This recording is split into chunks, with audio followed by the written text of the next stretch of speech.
Hey, Susan. Hey. I've just realized that I can't log in on this Zoom. Okay. Because there will be a workshop starting on this Zoom. No, but it's the link I've sent you. Pardon? It's the link I've sent you. No, but I think it automatically logs me in with my account. I don't think I can be running I got Daniel running a workshop from this account. Got it. 11, so I will be on the main one. And that's fine. I'll set up another one in a minute. Let's just check. I think because is it link specific or account specific? I don't know. I have to double check. You may be okay, but yeah, double check. Yeah. Sorry, I'm just getting the slides to all kind of look consistent.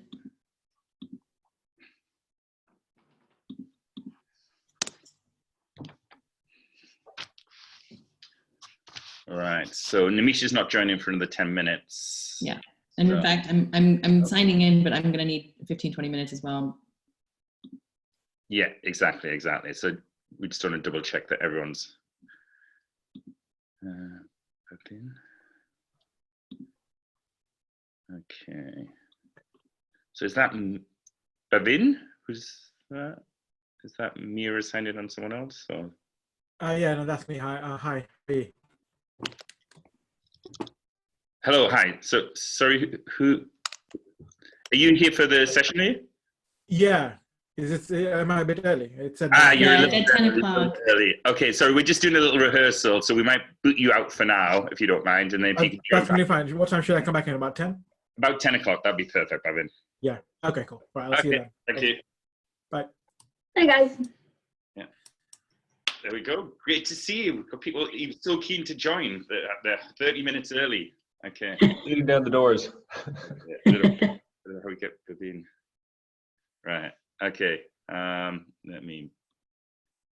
If you can silence or boot out Bavin, that would be great, Susan. I'm trying to do that right now. It's not letting me. That's fine. I guess you can have a sneak preview. No, right. So I think we're just pretty much there. Nimisha's going to check in about 10 minutes. So I just thought it's just useful just to double check that we're all online. Sound and video are working. Maybe if you could all give me a couple of sentences just to double check that you're all good to go. Well, I'm very excited, guys, and all good to go. Yeah. So there's a bit of I guess feedback on the mic. Yeah. Trying to get my headphones, maybe. I don't know. That's the only thing I can think of. Hold on, I need to Or join on my phone. Let me grab some headphones. Okay. All right. Bill, how are you this time morning? Also very excited. Yeah, very good. Yeah. Those slides are okay that I sent through, Michael? Yeah, look good. I think Susan's just popping them into the main slide deck. Yeah, I've just kind of stylized them to look like the rest of our slides. Perfect. Cool. And I was thinking it's probably a good point. We should probably put, before we send the decks out, everyone's contact details somewhere as well. Sounds good. Yeah. I don't know. Or if you're now getting. Oh, that's better. That's better. Okay, I'll stick with headphones. Yeah. I'm not sure. There was just a little bit of a tremor when you did it. I don't know if it where it was placed or whatever, but this seems to be working well. Perfect. I'll stick with this. Perfect. So I think nothing else to really go through at the moment. It was just to check in, and then we'll double check with Nimisha in 5 minutes that she's online. But then let's just aim to get back together about 5 to 10. Sounds good. Yep. Cool. You good with that, Susan? Yeah, we need Ben as well. Okay. Yeah, Ben. I guess I was thinking more of the main panel at this point, but yeah, I guess he needs to be in for the last bit. And just as a reminder of the running order, so we're just going to just say a brief introduction on the running order. So I'll do an introduction to the session, and then I will introduce all three of you separately, and there will be a slide, and then I'll give you, you know, maybe 30, 60 seconds each to introduce yourselves, and you know, and then we'll move on to the sort of the fund. And I think Bill, we'll probably go to you. I guess let's see. Maybe we'll talk about the sector generally and what, you know, what's happening during COVID and what the investment appetite is like, and what it's like for fundraising. Then we'll deep dive and we'll move slides. And we'll move on to the slides that you prepared, Bill, given the basics of it, and then we'll start going through some of the questions. Perfect. Yeah, That sounds good. Yeah. So I'll be sharing screen so I can share the presentation. Do you want to just kind of give me when you want me to move to the slides? Exactly. Yeah, sounds good. So here, let me just test this bit. I'm gonna, 1 second, I'm gonna set up another screen. So I'm hoping that we can get it to look pretty big. Oh, whoops. Didn't realize it does that.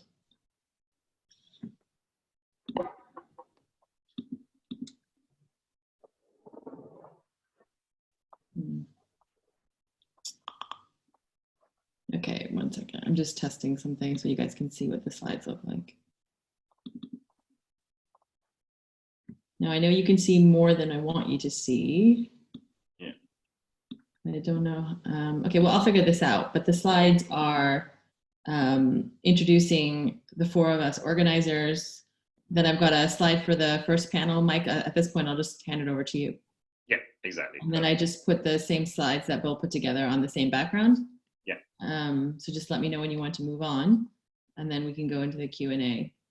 Yeah. Splendid. Yep, that works.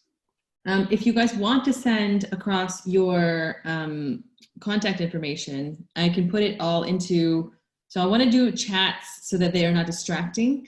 So trying to put any sort of calls to actions or contact information all in like one chat together. Mike, if you want to send me across the 3x, like their actual contact, I can put together a chat as well to say, you know, here's all their contact information in one go. Okay. Or we can send it later. It's up to you. That right now, but we can. I think it's fine to, with most of these guys, if they want to contact, as long as we put a slide before we send the materials out, Fine. People will look on the materials and just dig them out, I think. Did you send me the one sentence you want me to introduce you with? I think what you had on there is the description of Entrepreneurs Collective is absolutely fine. I don't think I had anything for you, that's why. Like a one sentence. Yeah, so I think whatever you used on the description, I think I was fine with. Okay, Bill and Mira, if you guys want to come back, we won't hold you. Yeah. Cool. Okay, cool. Back at 5:2. Looking forward to it. Cheers. We'll dial in 5 minutes before. Yeah, exactly. Perfect. Thanks, guys. Okay. Oh, sorry, I better log out. Let's log back in.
Okay, I'm going to get us started, and other people can join. We are recording this morning's summit, so we can share that with anyone else that may be interested in joining us.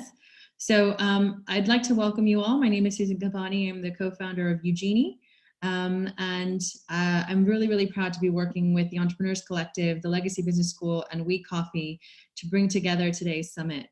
As leaders of startup communities, startups ourselves, we know that there's a lot of questions out there right now in terms of the various different initiatives that are available for us as startups in terms of the Future Fund, R&D, grants. And some of us have never applied for grants before. You know, we're going to talk about whether we're eligible and how to assess that.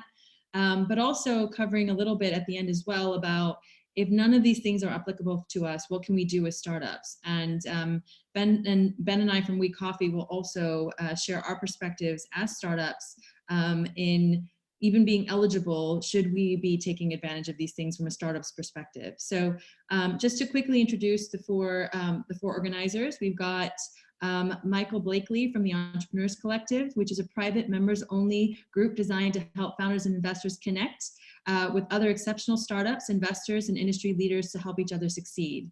Then we've got Nimisha from the Legacy Business School, who works with entrepreneurs to build innovative and disruptive startups that challenge the status quo. And then we've got Ben from We Coffee, which is a flexible co-working for freelancers, entrepreneurs, and remote workers. I myself is from Eugenie, and we help any business or organization that wants to gather their community, whether that be customers, members, or employees, in a branded and private communication platform. So imagine having your own LinkedIn. And I've been working with all three of these fellow amazing founders for a long time. We all believe in collaboration and supporting one another to make sure that we can succeed. So we thought, why not come together, bring our communities together to be able to navigate this very tricky time for a lot of us. And for those of you that are here as from an investor's point of view, I know that it's also tricky on that side. So it's not just the startups that are navigating this. It is both sides of the funding equation. So we hope that today is going to be useful for you. It may bring in more questions. There might be things that we cannot answer. I mean, a lot of this is changing as we go. We're learning more and more. So we might not be able to give you the magic bullet today in terms of all of your answers and helping your startup get funded. But we will do our best to cover quite a lot. And if anything, what we'll do is we'll put all the questions, which I encourage you to put into the chat so that we can answer them toward the end in the Q&A. But if there's any questions we can't answer today, and I am 100% sure we will have some, we can do a follow-up session to see if we can get answers for you guys and for ourselves on some of the things that are raised today. So with that, I am happy to turn it over to Michael Blakely from Entrepreneurs Collective to take us into our first session, which is going to be an overview of the Future Fund with three fantastic panelists and experts. Michael? Hey, Susan. Hi, guys. Can you all hear me? Yeah. Indeed. Yeah, perfect. Okay, well, firstly, thank you, Susan. I'm super excited to be collaborating with all of these communities. I think it's times like this, which are unprecedented times we find ourselves in, that it's great to see communities coming together and trying to help each other out, especially, putting these free events on where we look to give back to our communities and help them through these times. But it is an unprecedented time we find ourselves in, right? This is crazy. Half the high street is shut down.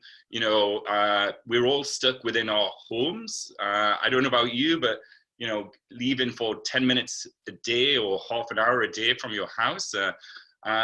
People are furloughed, freelancers out of work. But where does that leave the startups? What about us guys? The government has made a huge response. They furloughed employees. Maybe they've scrimped a little bit on the freelancers. But they've made a huge response and caught the headlines early on by digging deep into their pockets.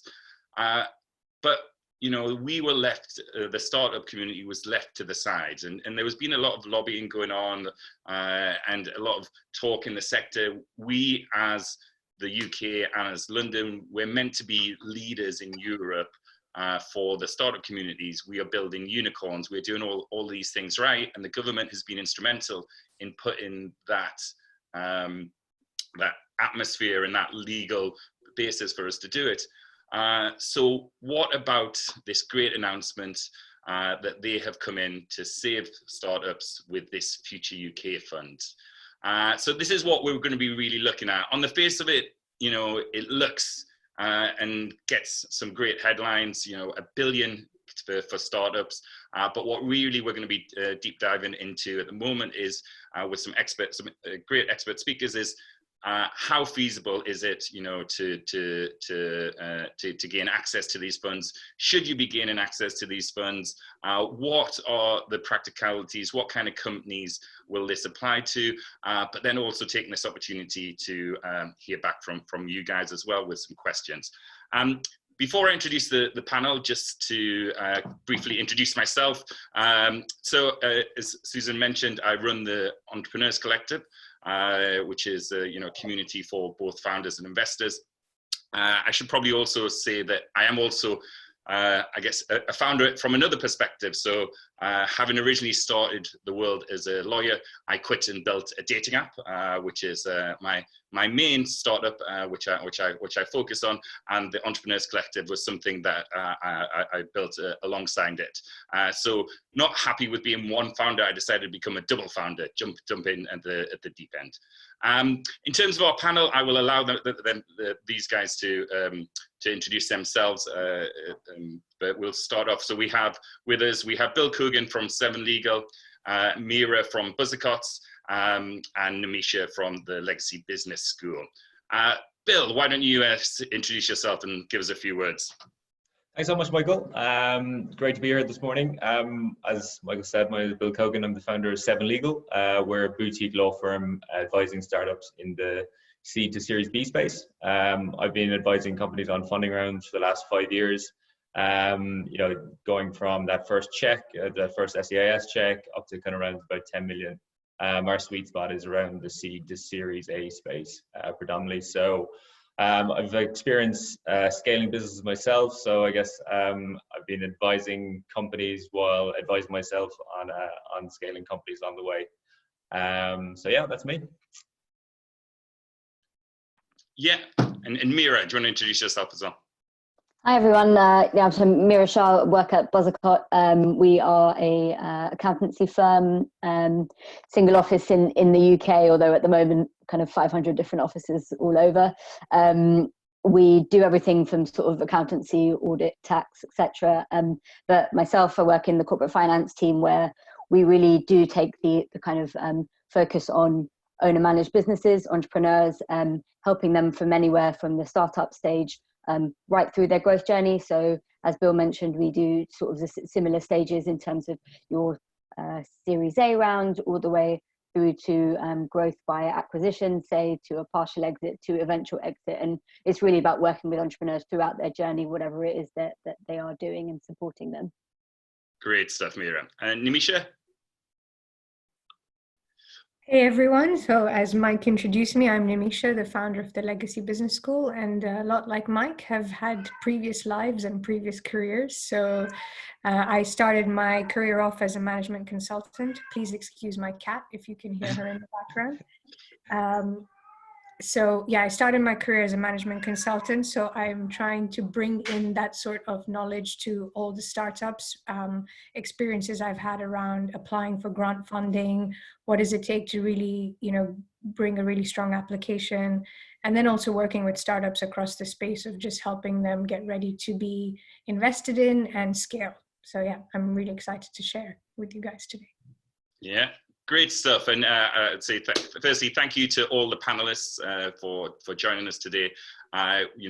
We've got we've got legal, we've got the accounting and finance side covered, and then Nimisha also is an expert both in fundraising, but on the grant side as well. So I really think we've got a great value-added panel here to help guide us through what the initial thoughts of this new fund are. But before we go into this, I'm actually curious to put this into context. Obviously, we're not going to dwell on the startups or the sectors that that aren't functioning at the moment. We know that startups have been affected, just like main business has. But because the fund focus on fundraising, let's sort of delve into that first and put it into a bit of context. So for you guys, you're all working fundraising or with startups in some capacity. So how have you guys, or what have you seen to be the impact going into to this crisis? How have companies and fundraising and finance been affected? And maybe we'll kick off with Mira, if you could hear your thoughts on that. Absolutely. So I think the first couple of weeks, from what we saw, talking to clients, contacts, and investors, both at the angel stage right through to the VCs and private equity houses, people were very much firefighting in that stage. So really taking any actions they can at that point, any government measures that applied to them, furloughing, or if you were lucky enough to qualify for CBILS, attempting to get that access to that, and for the sort of investor side of things, very much a focus on their portfolio companies and helping them navigate through that time. What we've then seen a shift in the last, I'd say, week to 10 days has been a little bit more stability. And I don't mean that there aren't still companies out there fighting, because everyone absolutely is, but just a little bit more stability in terms of thinking about, okay, what else can we do now that we've actioned the immediate things? How else can we improve cash flow? What else should we be thinking about going forward? Whether that's innovation, whether that's pivoting your strategy, whatever that might be. And I've seen a little bit more positivity in terms of the light at the end of the tunnel, where investors might be thinking about investing again. Right now, we have seen people complete deals, but those will have been in sectors which are more resilient, or where there were already talks were quite advanced. And I'm hopeful to see that light at the end of the tunnel, as we say, but I think there's still uncertainty as to when that will be. Yeah. Okay. Great. And what about you, Bill? Has deal flow ground to a halt, or have you still seen some investment rounds going ahead? No, definitely not ground to a halt. I think same as what Mira just said. We had some deals closed that we didn't see any term sheets being pulled, or the deal mechanics change in that. We've now seen, I guess, we're probably past that panic stage, and what we're seeing now is kind of conversations now continuing. I think the dust has settled, and people are looking at businesses that are either in a strong position for this, or will be in a strong position in 12 to 18 months. So what we've kind of seen is some of our clients just go back to their existing investors and say, look, guys, what is the position here? Are you prepared to back us again? Or do we need to go out and look for fresh capital? We've seen other clients who've been already speaking with investors, and we're kind of waiting on term sheets. Just yesterday, we've seen a couple of term sheets actually land from those investors. So I think, again, reflecting probably what was going on generally, is everyone was just like, what the hell are we looking at here?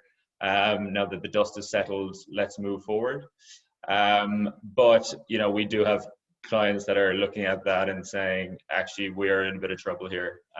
So it is a mixed bag right across the space. Yeah. No, completely agree, and certainly from my own community perspective, we've seen some funding rounds stop or be put on hold. Some investors drop out, but others who unaffected. And actually, I've probably been contacted by maybe at least half a dozen investors and a couple of VCs specifically looking for deal flow in the medical devices or medical space, or in particular companies that, because of the crisis, may have seen an uptick in their business. Nimisha, how's this affected the sort of the R&D and grants world? Are people still putting in grants, or how's that working? I think it's a really interesting mix. Kind of, obviously, we all recognize it's a weird situation to be going through anyway, but with what has been mentioned, I think, Mira, you mentioned quite a few people are furloughed and stuff like that. So traditionally, where you would see a lot of consortiums come together to apply for any kind of innovation or grant funding, that's not happening because there's nobody on staff to actually make these applications. But then obviously at the same time, there's a huge influx of, you know, anybody who's fallen into that gap of, I don't get covered by any of this government support, trying to apply for any sort of financial help they can get. And it's kind of what I'm going to cover in my breakout session, that, you know, grant funding isn't necessarily something to plug cash flow. There's a lot more stipulations around it and like the criteria for success. But yeah, there's definitely been a lot of people wanting to apply. And I know I myself supported about 4 to 5 people just in the last 5 days. So there is definitely an appetite, but I think getting it right is where people are probably getting it wrong. Yeah. Okay, great. So it seems like across the panel that, you know, things haven't ground to a halt. I guess, you know, certainly, you know, some sectors have been hit, but, you know, maybe there's some light at the tunnel. So I guess this brings us onto this, you know, headline: the Future Fund, 1 billion for startups. How realistic is that? So, and what does that mean? What kind of startup do they apply for? So, I think here, Bill, you're going to take us through a few slides on your initial thoughts on who this might apply to and some of the deal terms. Yeah, that'd be great.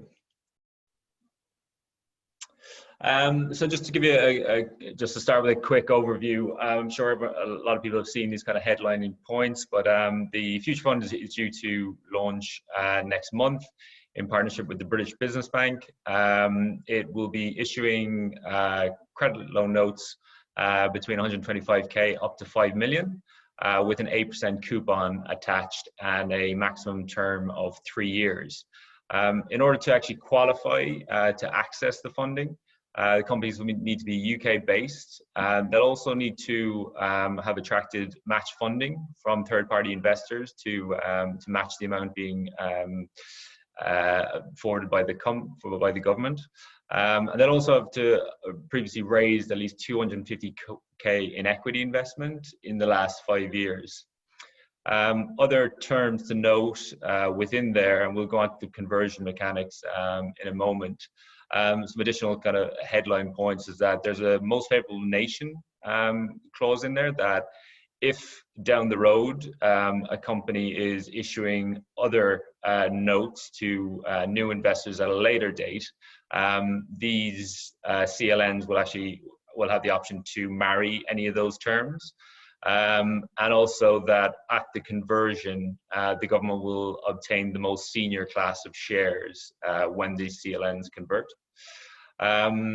In terms of administration and governance, obviously the government, this is an unprecedented step. The government doesn't, it's not an investor in early stage startups, but under these CLN notes, there is some governance mechanics in that there is reporting, there's due to be some veto rights over certain operations, and you know, who will actually facilitate that, we don't know as yet. Obviously, we mentioned that the British Business Bank is involved.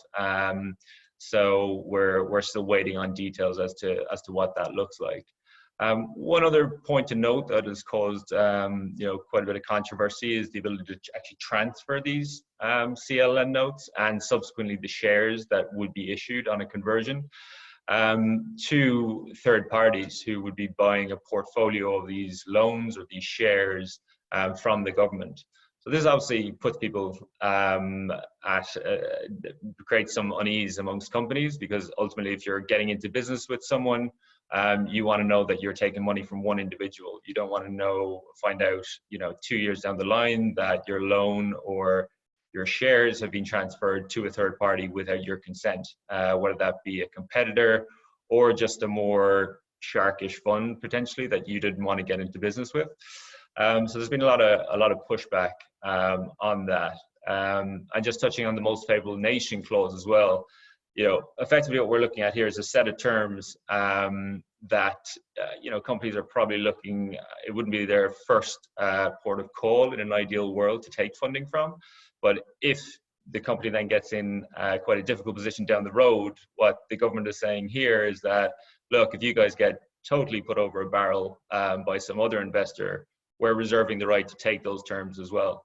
So it's really something to be careful of, that, you know, if you're raising both on terms from your current investors and future investors, that these terms will be applicable to these notes as well.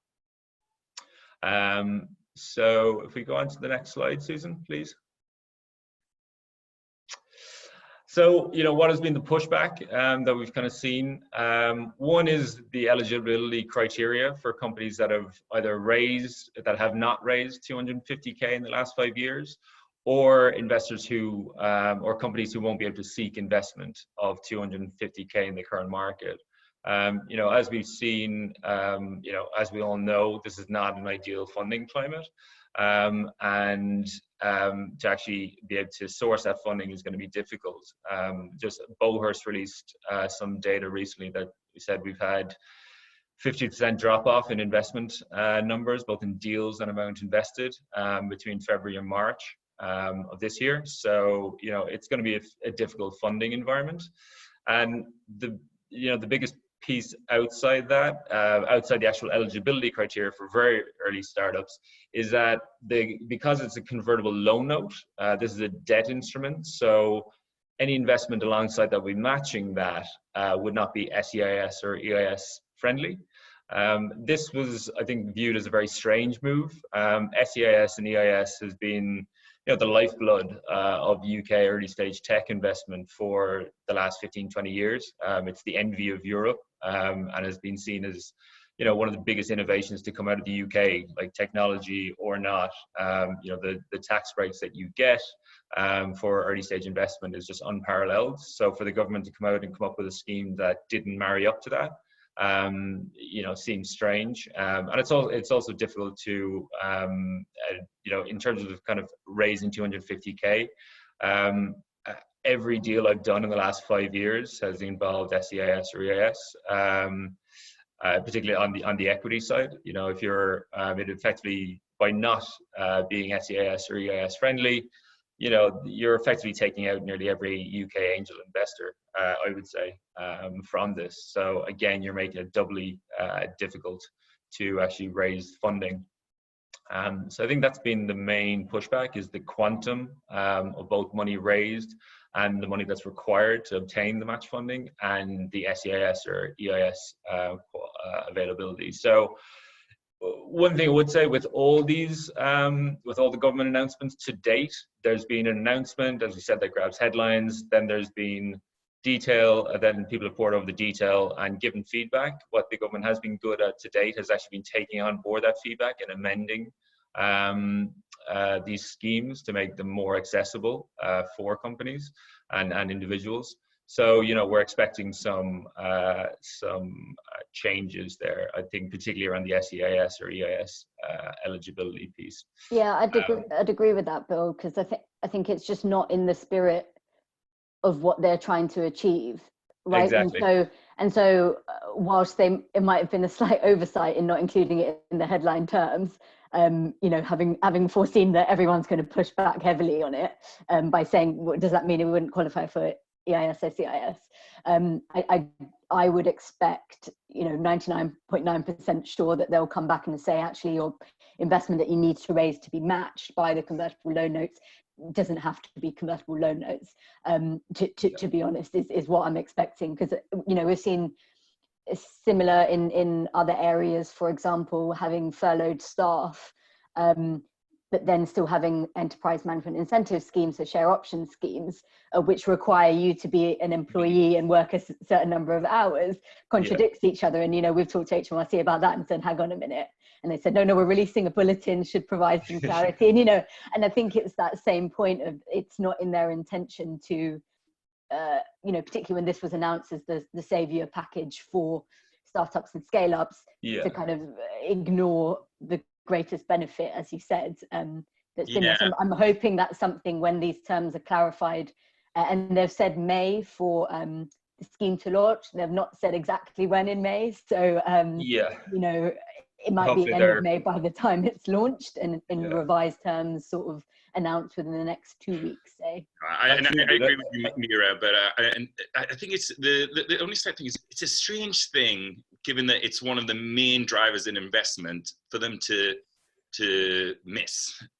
Well, and yeah, I was kind of having to think about this as well. But when you start reading the kind of commentary and the people calling for the fund initially, I think it was Brent Hoagman did an article in the FT, and it's really it's aimed at VC backed companies. That's the only explanation for this mechanic, and I think it probably ignored companies that were angel backed.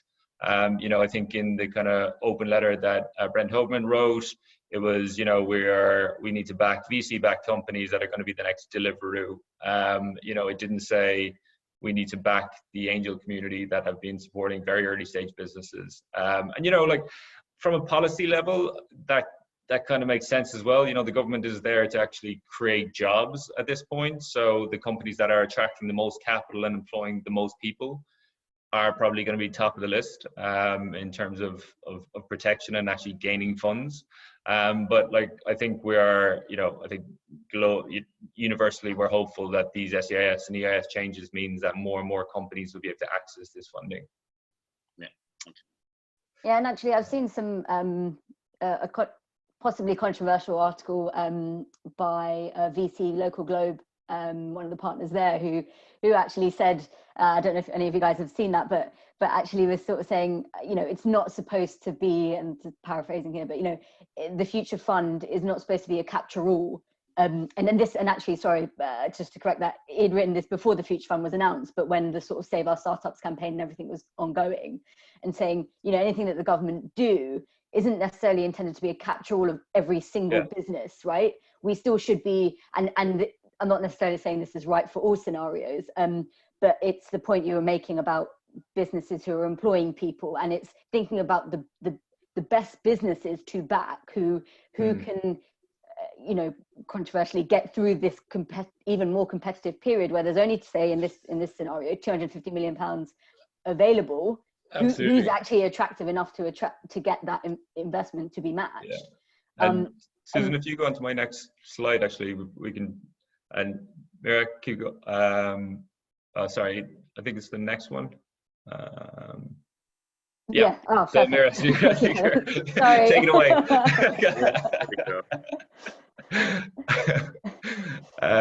But yeah, literally marrying, just echoing exactly what you're saying there, Mira. Like the government, as we know, is not an early stage investor. They don't get involved in this. So this is an unprecedented step for unprecedented times. And the rationale here is that the government's saying, look, we are not investors, but if we marry up with private investors, then the market should triage companies who've either not been able to raise 250K or that they can't find investors to back them right now. Now, look, there's a lot of businesses out there that haven't taken on VC funding, and that's not in their business plan. So I think in some ways it is a bit short-sighted. But again, how do you fix an entire economy? It's difficult to do. You do it one step at a time. And also, as from the government's perspective, this is public funds, right? So they're deploying taxpayers' money into what is, the risk, probably one of the riskiest sectors in the economy. So I think they need to be careful themselves and make sure that is handled responsibly. So I think in terms of aiming it towards companies that have already sought or are seeking further investment, and i.e. want an accelerated growth path, I think it makes sense from a policy level. And then I think some of the terms that we will kind of go on to as well is that this fund also needs to attract investment from the private sector, which SEIS and EIS has been hugely successful in doing. So in terms of kind of making the terms attractive, it also makes sense on a number of levels. So it's probably playing devil's advocate from the startup side, but that's really the strategy and the thinking behind it. Mira, I don't know, did you have any other thoughts on top of that? No, I think that sort of covers that devil's advocate side of things, because look, if the government ultimately are putting in 250 million into this, that means, as you said, 250 million to be matched by private investment. And I think, that's the overarching, I suppose, signal I think they're trying to give, where investment has, as you quoted earlier, dropped off by 50%. If the government are helping to say, well, we'll put in some alongside you guys, maybe those investors who were feeling a little bit more risk averse in this situation will go not quite back to where they were, because I think it is a difficult situation. And in bearing in mind, particularly at this stage, if it's not VCs, it's angels investing their own money, and there's that personal finance level, and I know that's challenging for some investors I've been speaking to, where you're not got the sort of backing of a fund and all of that wonderful capital behind you, everyone just saying just deploy it as soon as you can, that actually they might go back towards making the decisions of, okay, there is a little bit extra risk here, but the government are in it with me, and in the end, whenever they decide to transfer that, or however it might convert in another funding round, there'll be another investor alongside me to see this business's journey through together. And I think that's the overarching signal that the government have been trying to instill with putting out this future fund. Yeah, and thanks, Bill and Mira. Some great thoughts there. I guess looking at it into sort of a practical context. So, so you're a startup. You're, maybe in your first or second year, you've raised some funds. Maybe you make it past the 250,000 threshold. I know there are certainly quite a few startups in this call who've raised over and above that. But I guess, if you're in that early stage where you're not quite a Series A or Series B, or maybe you don't want, shock horror, to take VC money, and you've, taken some angels, or you've been lucky enough to be backed by some angels with deep pockets, I guess you're probably feeling a little bit left in the cold at this point, certainly.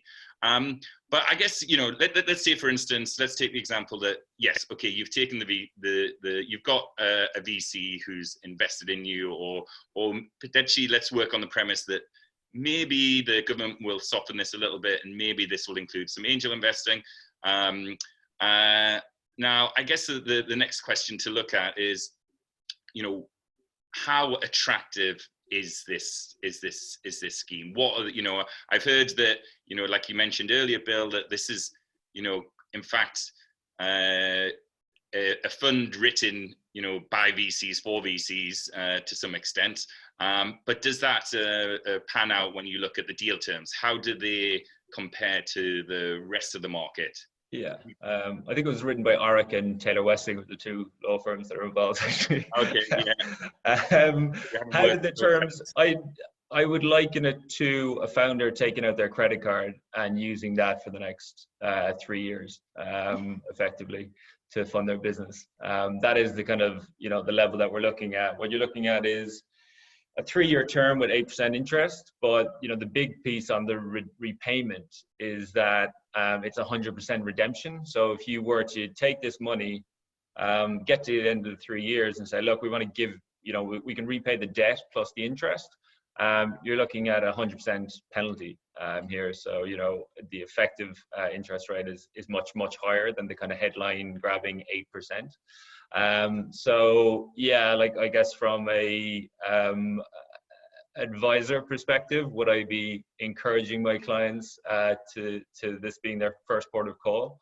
Absolutely not. Like you said, we've kind of any calls I've had with clients, when we've kind of walked through the terms, we said, look, this should be your last port of call, even if you do qualify for it. It's it's expensive, it's investor friendly, it's reflective of the risk that people are taking, but also there's a lot of terms in there that you wouldn't sign up to and would be off market in a normal funding environment.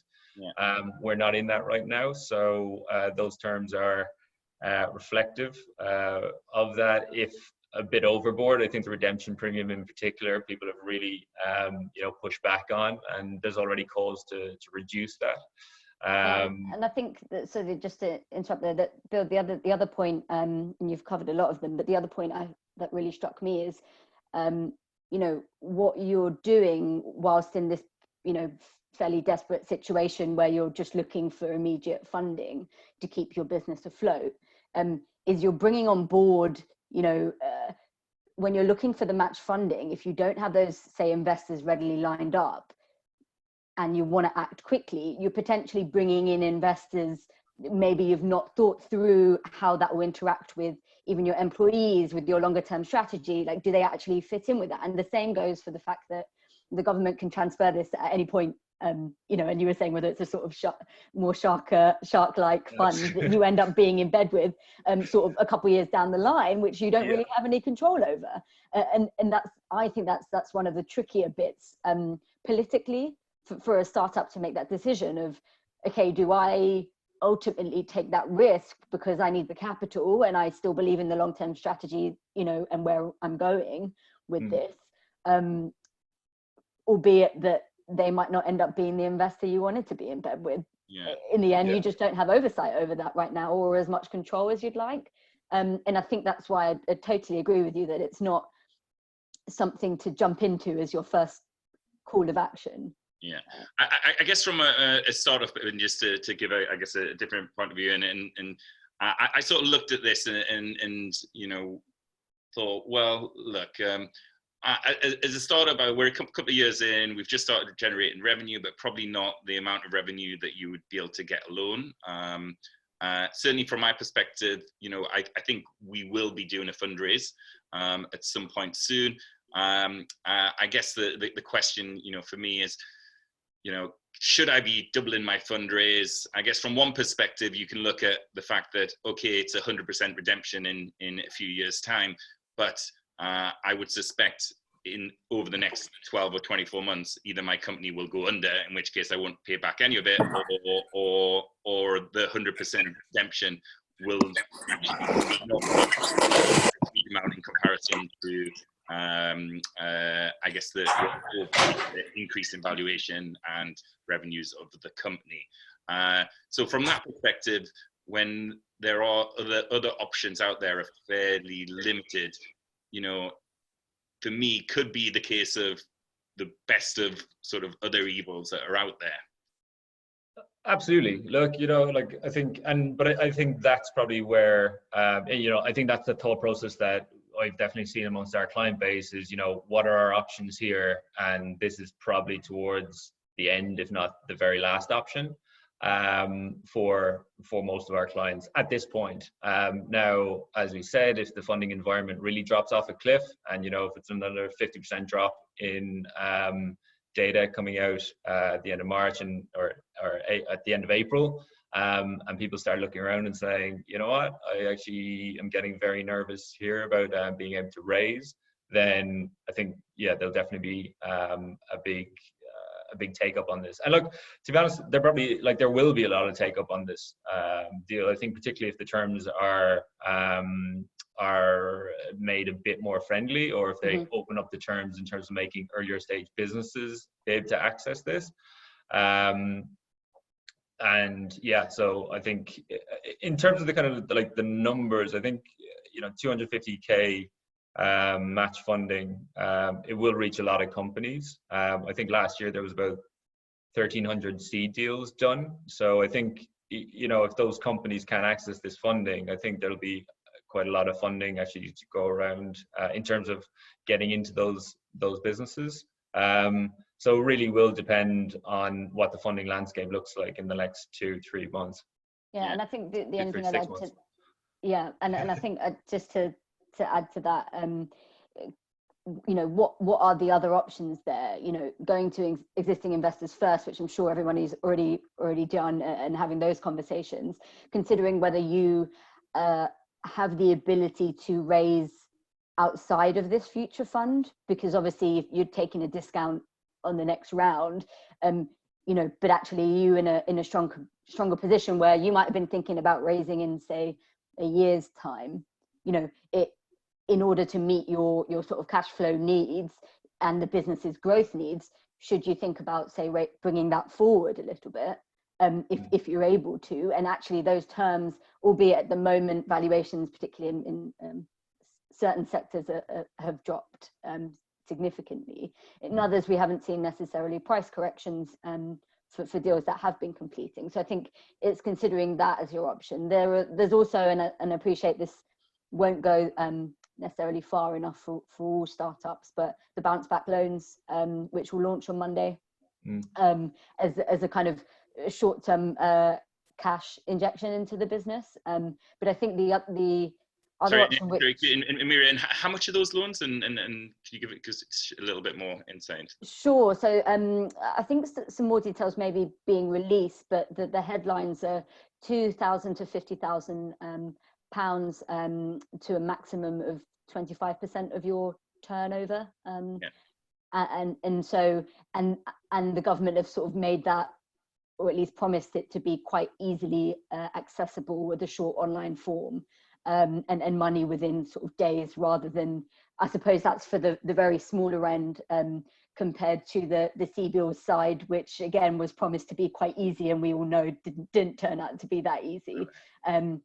This is promised to be that. So I think it's considering all your options. And the other thing, I suppose we as panelists have been discussing recently, particularly with Nimisha, is, you know, what are your goals? What are you trying to achieve? You know, is it immediate cash injection? Is it the fact that you want to use this time because you're, you know, and this is people in a slightly more fortunate position, you want to focus on the R&D element, and what's available there to innovate, to keep growing and building on that. So you might then want to consider the other part of the package that the government's announced, the 750 million.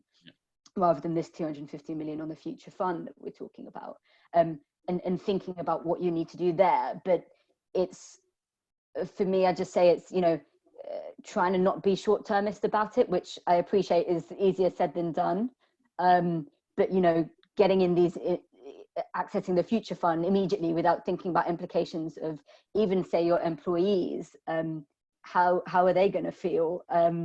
You know, the people who are developing this idea with you, how are, you know, your co-founders, how's everyone going to feel if you suddenly got an investor in that you didn't really foresee? And I think that's a good point. And in terms of, I think you raised probably a good thing to start looking at as well, is the sort of the Innovate UK, the remaining, because you have to remember that this matched investment, which there's been a lot of talk about, is only 250 million pounds worth of the pot. There's another 750 million, which is on the Innovate UK side. So Nimisha, tell us a little bit more about that. What does that represent, and you know, what could that be for our startups?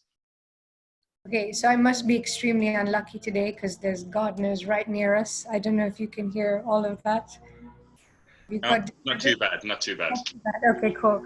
So with Innovate UK, I think it's exactly what you said, Mike. You know, it's, the focus is very much on innovation and how are you going to deliver to a specific objective from the government. So if I look on the Innovate UK side, there's about 13 open calls for people to apply for funding, but all of them are very specific to an objective or an outcome that they're trying to achieve.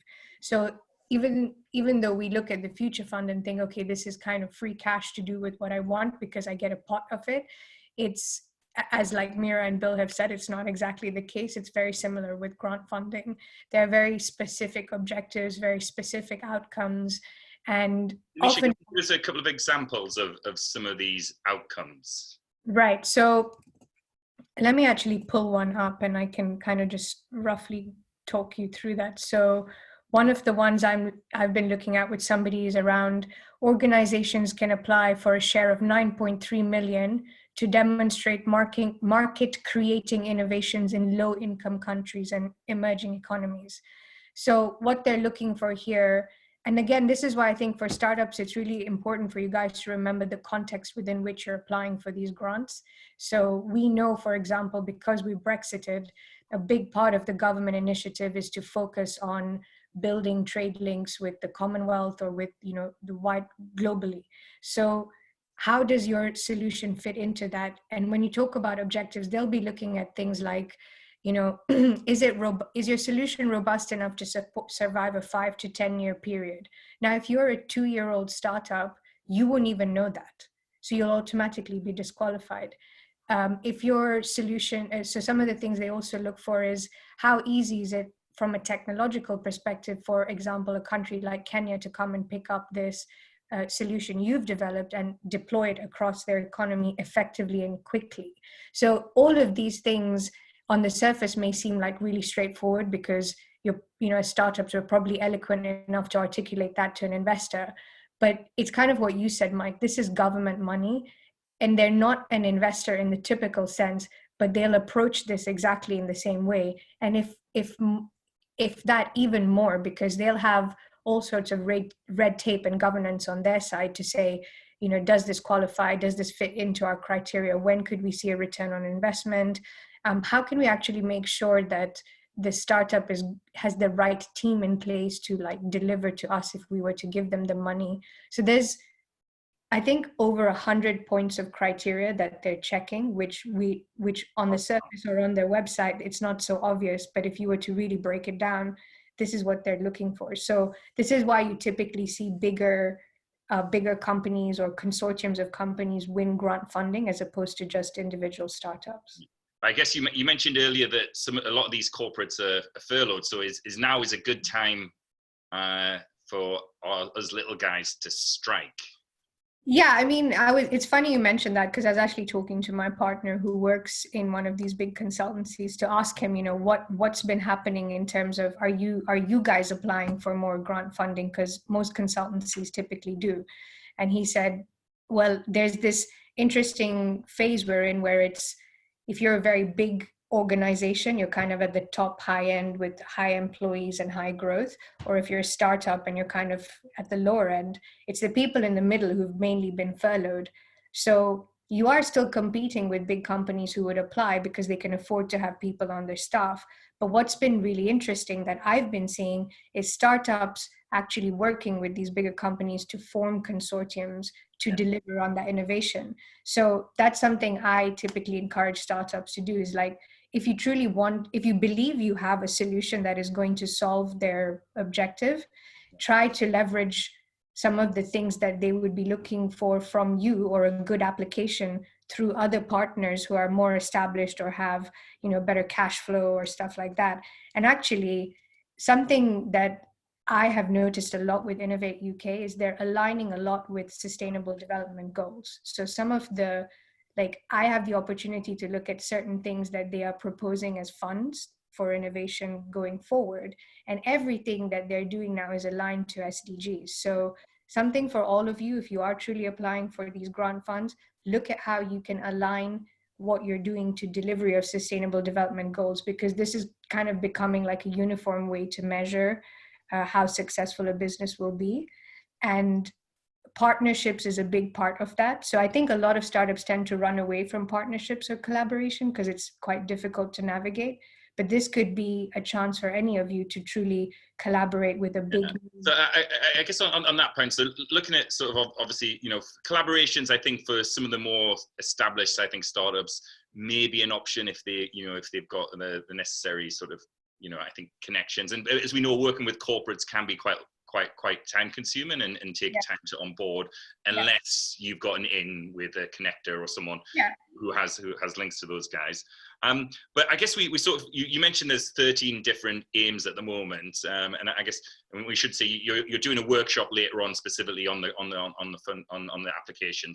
So you go into more detail there. But so this. Obviously, presumably there was a pot already, and now there's a 750 million pot. So does that mean they've just put an extra 50 million in each of these, or how's it work? That's the hardest part to establish. It's not very clear, how that 750 gets translated across the current 13 opportunities, or is it a case that they'll decide, okay, we'll put a portion towards these current 13, and then we'll start a few new funds in the future from this exact pot. And I think that is the intention based on some of the things I've been seeing come out of Innovate UK, where they've been putting out requests for suppliers to come and deliver incubators and innovation hubs around these sorts of objectives, SDGs, alleviating poverty. So I do expect a portion of this funding to go into that bucket there.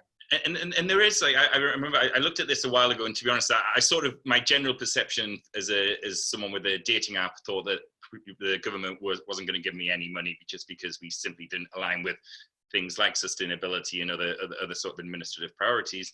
But I do remember that there was a couple of general calls for which were sort of fairly open. Is it a case that even within these general sort of aims, which are for, I can't remember, it was around sort of tech and things like that, and seemed fairly open for anyone to apply, is it a case that even within those, whilst you might be able to make the criteria, it's people with, you know, companies with sustainable aims or aims with public I guess benefits that win out? Or I guess what I'm trying to think is, we've got, you know, a lot of founders on here, and they'll be thinking, is my company the sort of company that should be thinking about this stuff, or is it not even worth me going down this route because I don't hit some of these sectors? I'd love to hear your thoughts. Personally, I think no, because I mean, if this environment demonstrates anything to you startups, is that nothing is written in stone.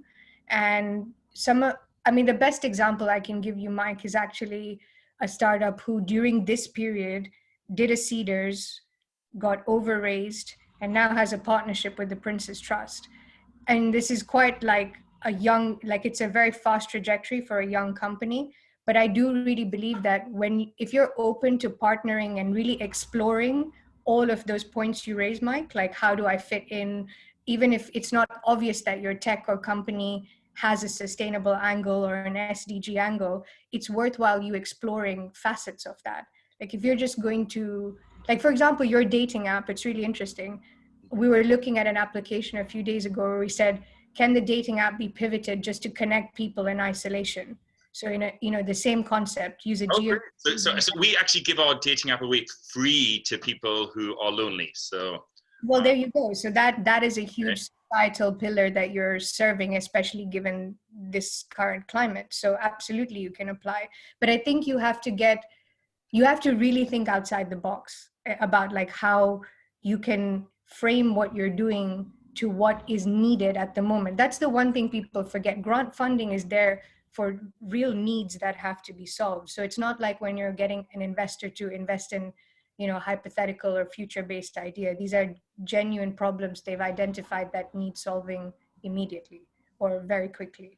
Yeah, and I think one thing that was interesting to talk to you about, Nimisha, is the fact that and correct me if I'm wrong here, the grant funding that you would get, the spend that you would undertake under that wouldn't qualify for R&D tax credits.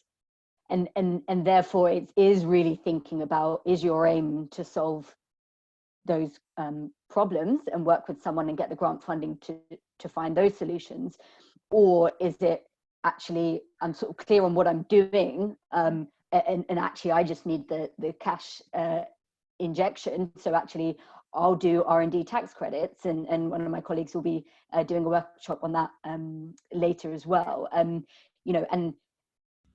because on the R&D tax credit side, you can actually apply to get a sort of fast track of that amount, up to say 70-80%, depending on the lender you're looking at, to get some of that fast track before your credits even processed. So I completely agree with Nimisha. It's thinking about what you're actually trying to achieve. Yeah, and I think it's a very double-edged sword. You're so right? Like, is it that you want 70-80K this year or in the next financial accounting period? So it gives you flexibility, because the truth with grant funding is, yes, you'll get the money either, if it's a small amount, you'll get it straight away. If it's a big amount, they release it to you in stages. So this is something you have to remember as well. You have to achieve the outcomes of stage one before you get to the next set of funding. Sometimes that can take between 2 to 5 years. So, it's a huge investment, huge commitment. And I do agree with you. It has to be weighed up really carefully with, if you're going to invest all this time, effort, and energy, is it going to pay off something to your investors, to your employees, to your shareholders, all of these people in the long run? So I'm always saying this to startups. I'm like, grant funding is not a stopgap, please. Like, it's genuinely a long-term commitment. And I think you really have to assess as a team, are you truly ready to go on this journey? Because it's a bit like a marriage. That's what I say to people. Like, you really need to be ready for this. Okay, thanks, Nimisha, and thanks, guys. And we're sort of overrunning on our main section. So before we move on to the next section, let's take a couple of questions from out in the audience for our panelists. Okay, let's have a look here. So someone, let's see, Christian, sorry, has asked, has there been any talk about SES tax relief being increased? Or is that something that have come up? Yes, I think part of the Save Our Startups campaign, sorry, was to increase those tax reliefs, and I know the community's been sort of lobbying for that, and that, as we said before, as being one of the sort of backbones of startups and investments. There have been calls for that. I'll be honest, I don't yet know whether they will do that, given they're announcing what they feel, and I agree with them to an extent, are unprecedented measures and funding made available. I don't know that they'll go the extra step of increasing that tax relief. I don't know if, Bill, if you've got any other thoughts that differ. No, look, yeah, I think there's, as you said, there's definitely been calls for it. Whether the government will go in for it is, unknown at this point. Obviously, we've seen things like the entrepreneurs relief being pulled back previously. So, in terms of more tax breaks, it'll be interesting to see what happens. Obviously, after all this money's been paid out, it does have to be repaid at some point through tax receipts. So whether it's going to be tax reliefs going forward or increased taxes, we don't know. Yeah. Okay, and a question from Azar Hussein. Can you give me an example of the 1 million matched investment through to redemption for 3 years? What would that look like if you were to go through the process? I don't know if you can give a quick 60-second overview of what you think that might look like for a company. Yeah, absolutely. So if you had 1 million of CLM, say we'll take it as 500,000 from private, 500,000 from the government, you'd effectively be charged 8% over that 3 years. At the end of the term, you can either, the loan would be either repaid at 100% redemption, i.e. double the amount of private investment would be repaid, and the government would take their money plus interest back. Or if you were to convert ahead of that time, the automatic conversion rate, which would be triggered if you were to raise at least £1 million in equity funding, that would trigger at either a 20%, automatically trigger a conversion at a 20% discount, or a higher discount if that's been agreed with investors. Here we are. Or a non-qualifying funding round, which would be, i.e. you'd raise less than the £1 million, then it's optional whether that amount would be either repaid or converted. Okay, great. Yeah. Yep. So they're the options really. It's either conversion or repayment. Yeah. And the way the terms are set up is that really this is set up for conversion rather than repayment, given the high premiums of redemption. Yeah. Okay, great stuff. Well, firstly, let me say thank you to all the panelists, Mira, Bill, Nimisha. You've all been great. In terms of, I know that Nimisha, you have a workshop focusing on the grant writing side of things coming up shortly. For the other guys, thank you very much for your input. Susan, I'm over by 5 minutes. Can you forgive me? Where is he? Of course. I mean, it's so valuable. And obviously, as a startup, it's really beneficial for me as well to hear all this. So we just want to make sure that we can get into our panel, our small group discussions in case other people are joining. So yeah, of course. Great. Guys, I won't be joining the small panel conversations, but if there's any follow-up questions or anything, we'll be circulating our details. And thanks so much for having me this morning, guys. It was really, really interesting panel. Thanks so much, all. Enjoy the rest of the workshops. Thanks. And it's a goodbye from me as well and from the Entrepreneurs Collective. And, if anyone was to say, reach out as well. I will hand you over to Susan. Thank you very much. Yeah, I hope not everybody leaves. There's still a portion of this morning's summit before we go into small group summit sessions. So Ben, if we can start our section. So obviously, you know, we've just heard a great hour on how we can try to access funding, what that funding means like to the startups that are eligible, where we should start looking at those things. But there's a whole group of startups that are not going to be eligible for this funding, whether you haven't raised a 250, whether you're not able to raise another £125,000, whatever that reason might be. You know, we have to also look at surviving without funding and what we can do in the lean startup methodology to kind of make it through the next year.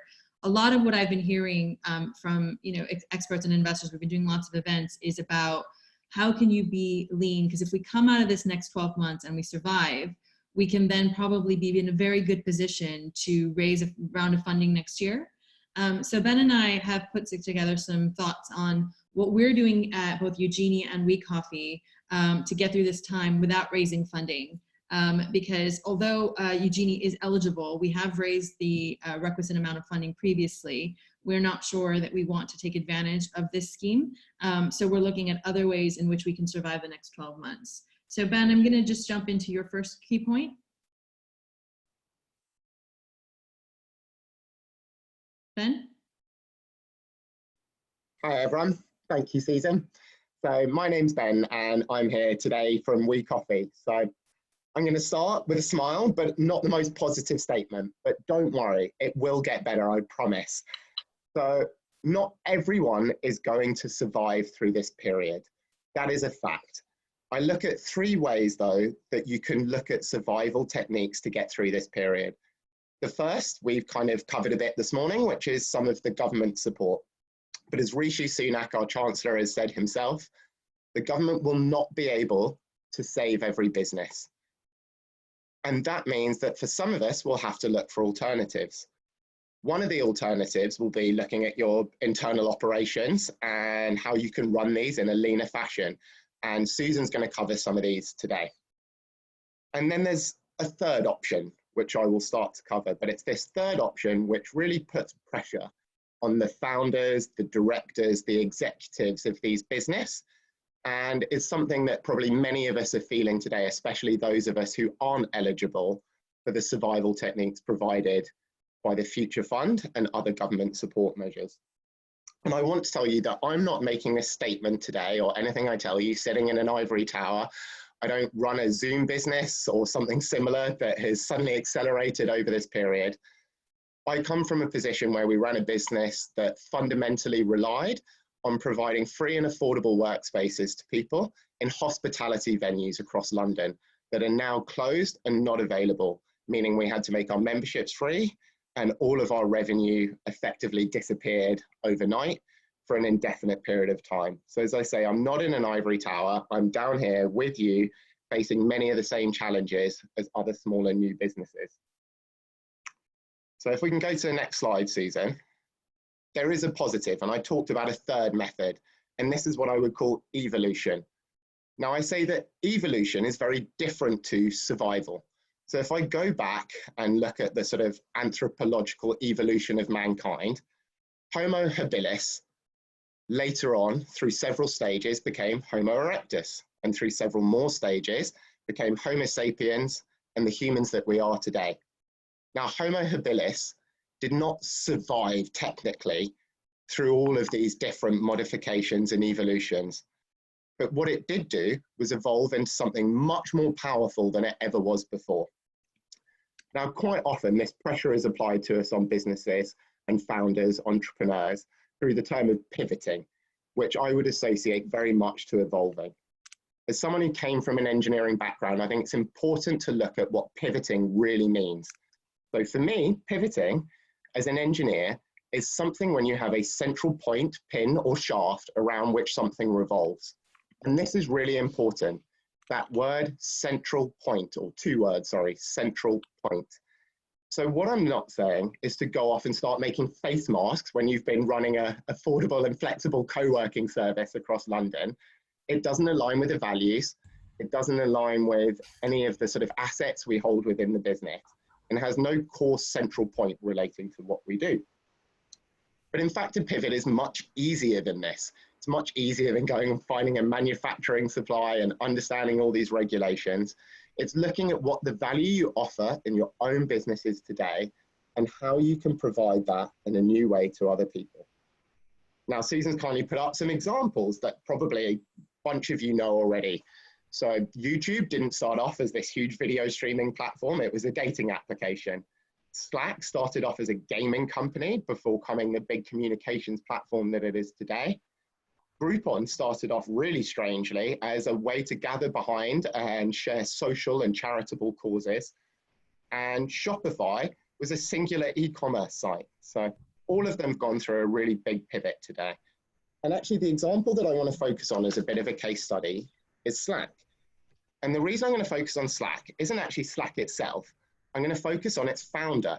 Its founder, for anyone who doesn't know, is a guy called Stuart Butterfield. Slack wasn't the first time that Stuart made a massive pivot from a gaming business into a game-changing communications platform.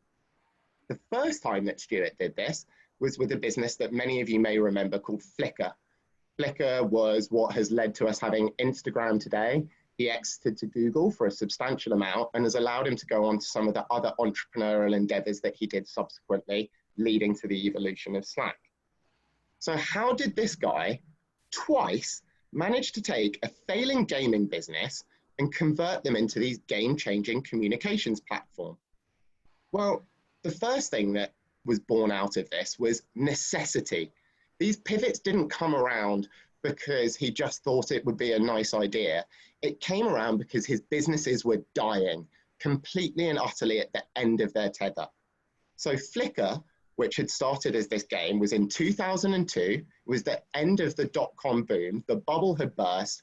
There was no investors who wanted to invest in anything as frivolous as a game. This is sort of pre-Candy Crush, obviously, otherwise there may have been some more appetite. And Stuart had gone on a plane journey to go and raise some investment, was feeling pretty ill, was staring down a toilet bowl when Flickr suddenly dawned on him. And you go, well, why? How has this guy had this moment of inspiration to make such a monumental pivot? Well, actually, the clue comes back to what I said about this central point. It wasn't a monumental pivot, but you only know this when you look into the details of who Stuart was as a founder. And there's a great podcast you can listen to with Reid Hoffman, the founder of LinkedIn, and Stuart Butterfield talking about these two pivots.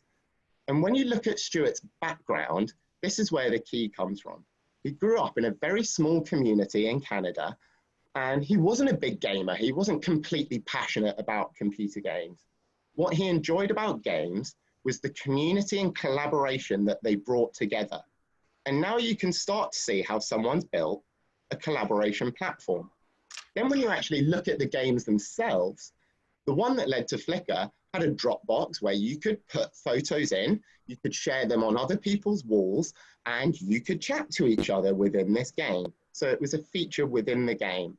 Now suddenly he's got a feature, he's got a value and an ideology, and he's got the necessity to make that company survive. And that's what led to this transition. So my recommendation to people is don't pivot if you don't absolutely have to, because you probably won't go about it in the right way. The necessity is a real key driver to this. And also try to keep those core values within what you're doing and look at the assets that you already have. So the last thing that we'll go on to is how you can pivot. I find it useful to look at Eric Ries's framework that he put in. For anyone who doesn't know Eric Ries, he wrote a book called The Lean Startup. I find it a fantastic book and was one of the first things that I read as my transition from engineering into tech and then later being a tech founder. And I still apply many of the methodologies today. So what I recommend is to take these 10 ideas of how you can pivot your business and try and write them down and just start making suggestions or ideas and see if any of them particularly resonate with you to help you get through this period of change. So I'm going to talk you through the 10. I'm sorry we don't have a slide on them, but you can Google Eric Ries Lean Startup 10 Pivots, and I'm sure you'll find a list on Google that you can start checking against. The first of these, though, is a zoom in pivot. This is zooming in on one feature within your business. You can also do the opposite. You can do a zoom out pivot. You're adding additional features and services to put more value in that you have ideally learned over testing and customer engagement that your consumers want. You have a platform versus app, and this fits very well with a zoom in or zoom out as well. So you may be offering one core service in an app, and actually you want to become a platform business with a bunch of other services tied in. You have something that is a term coined by Eric Ries called the engine of growth. He looks at different engines of growth of ways of acquiring and holding new customers. The ones he gives examples are paid, sticky, which is one of my favorites, and viral growth, which is fantastic, but slightly hard to achieve. But you can always look at how you could try and change these different methodologies of growth. You then have customer segment. Obvious ones here could be B2B or B2C. When we launched WeCoffee, we always thought we would resonate very well with freelancers and entrepreneurs. It turns out there's a large group of students who would also value affordable workspace that's away from their libraries and is a bit more creative and entertaining. So it added a new customer segment for us. You can look at your customer need. So are you actually serving the wrong need? Do you just have the wrong product for the customers that you're trying to solve? And hopefully if you've been running a business for a while, you'll have some learnings and understandings to pivot in this direction. You then have your business architecture. This is a term coined by Jeff Moore, where he says that a business really could have high value and low volume, or high volume and low value. So this is an easy pivot to look at making. Have you actually got your value and volume completely wrong, and you could be adjusting it in a different direction? You have a technology pivot.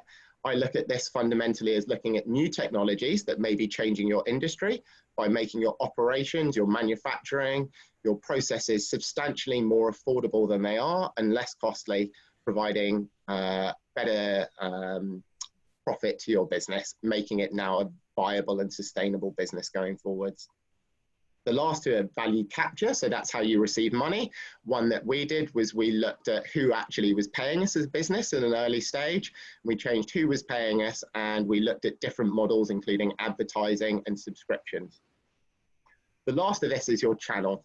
And I think Susan actually will touch on channels a little bit later, where she's been using webinars as a new channel for her business. And looking at channels of how you funnel customers into you can be incredibly important. And being brave enough to pivot and try new things when things aren't working, you might find amazing results. So that gives you 10 different ways you can look at a pivot. I will remind you, make sure that you have that central point of value that you're focusing on. And don't worry if you're not sitting there thinking about the 10 pivots you can do. When you have the necessity put upon you, you will be thinking about them. So thank you everyone for listening, and I'm going to pass over to Susan, and hopefully we'll have some questions from you guys at the end. So thank you very much, and over to Susan. Thanks, Ben. So yeah, I mean, to give you guys a bit of context of where Eugenie's at the moment, we are, I guess, one of those fortunate startups that actually has an online platform that can scale at the moment, and we have seen an increase in demand for our offering. So, you know, I am coming from that fortunate position in that we are something that people want right now.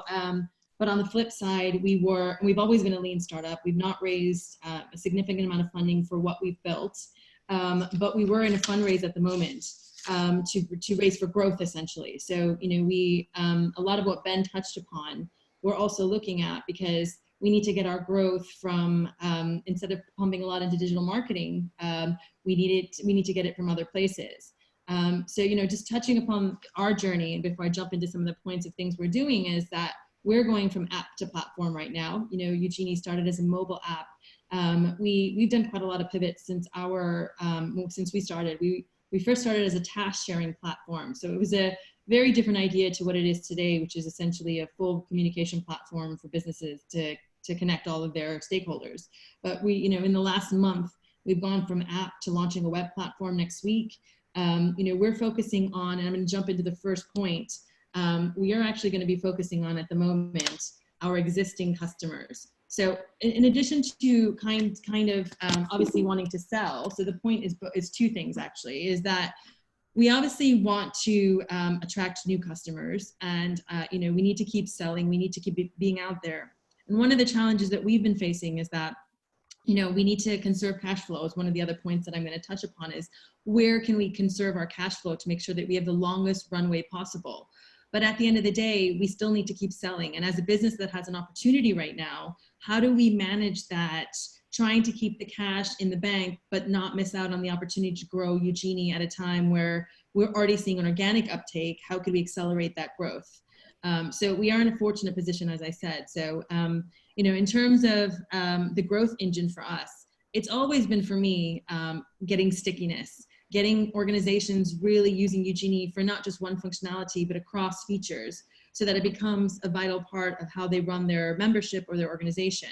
And that we're kind of looking at the features at the moment in terms of the zooming in and zooming out, which things would be most valuable in this context right now for businesses to get their, you know, whatever their communities are, employees, members, customers, online into a hub.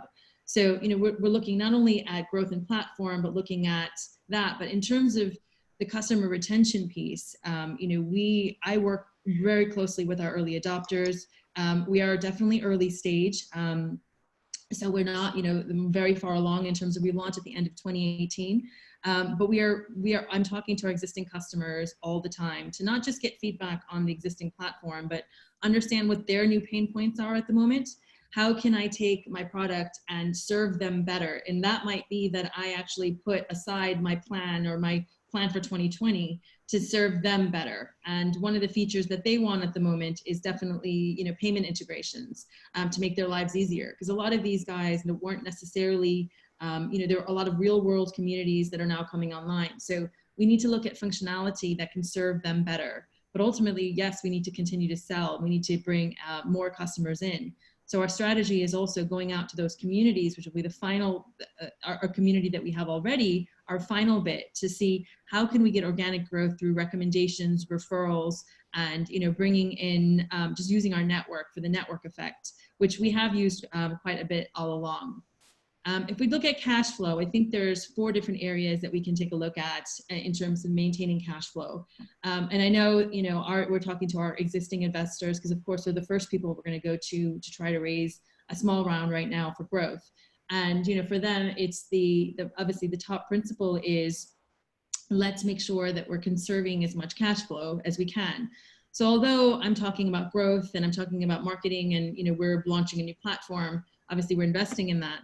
We are also looking at where we can cut. So, you know, which features can we cut in that new platform? Can we launch a very, very lean version of our web tool? Can we cut subscriptions that we don't need and do things more manually? I mean, even simple things such as the Hootsuite that I had, which was our social media scheduler, we cut that down to the free version, and I'm just doing things a bit more manually right now. You know, whatever I can do to cut any burn anywhere, even if it's small, to maintain as much cash flow as possible.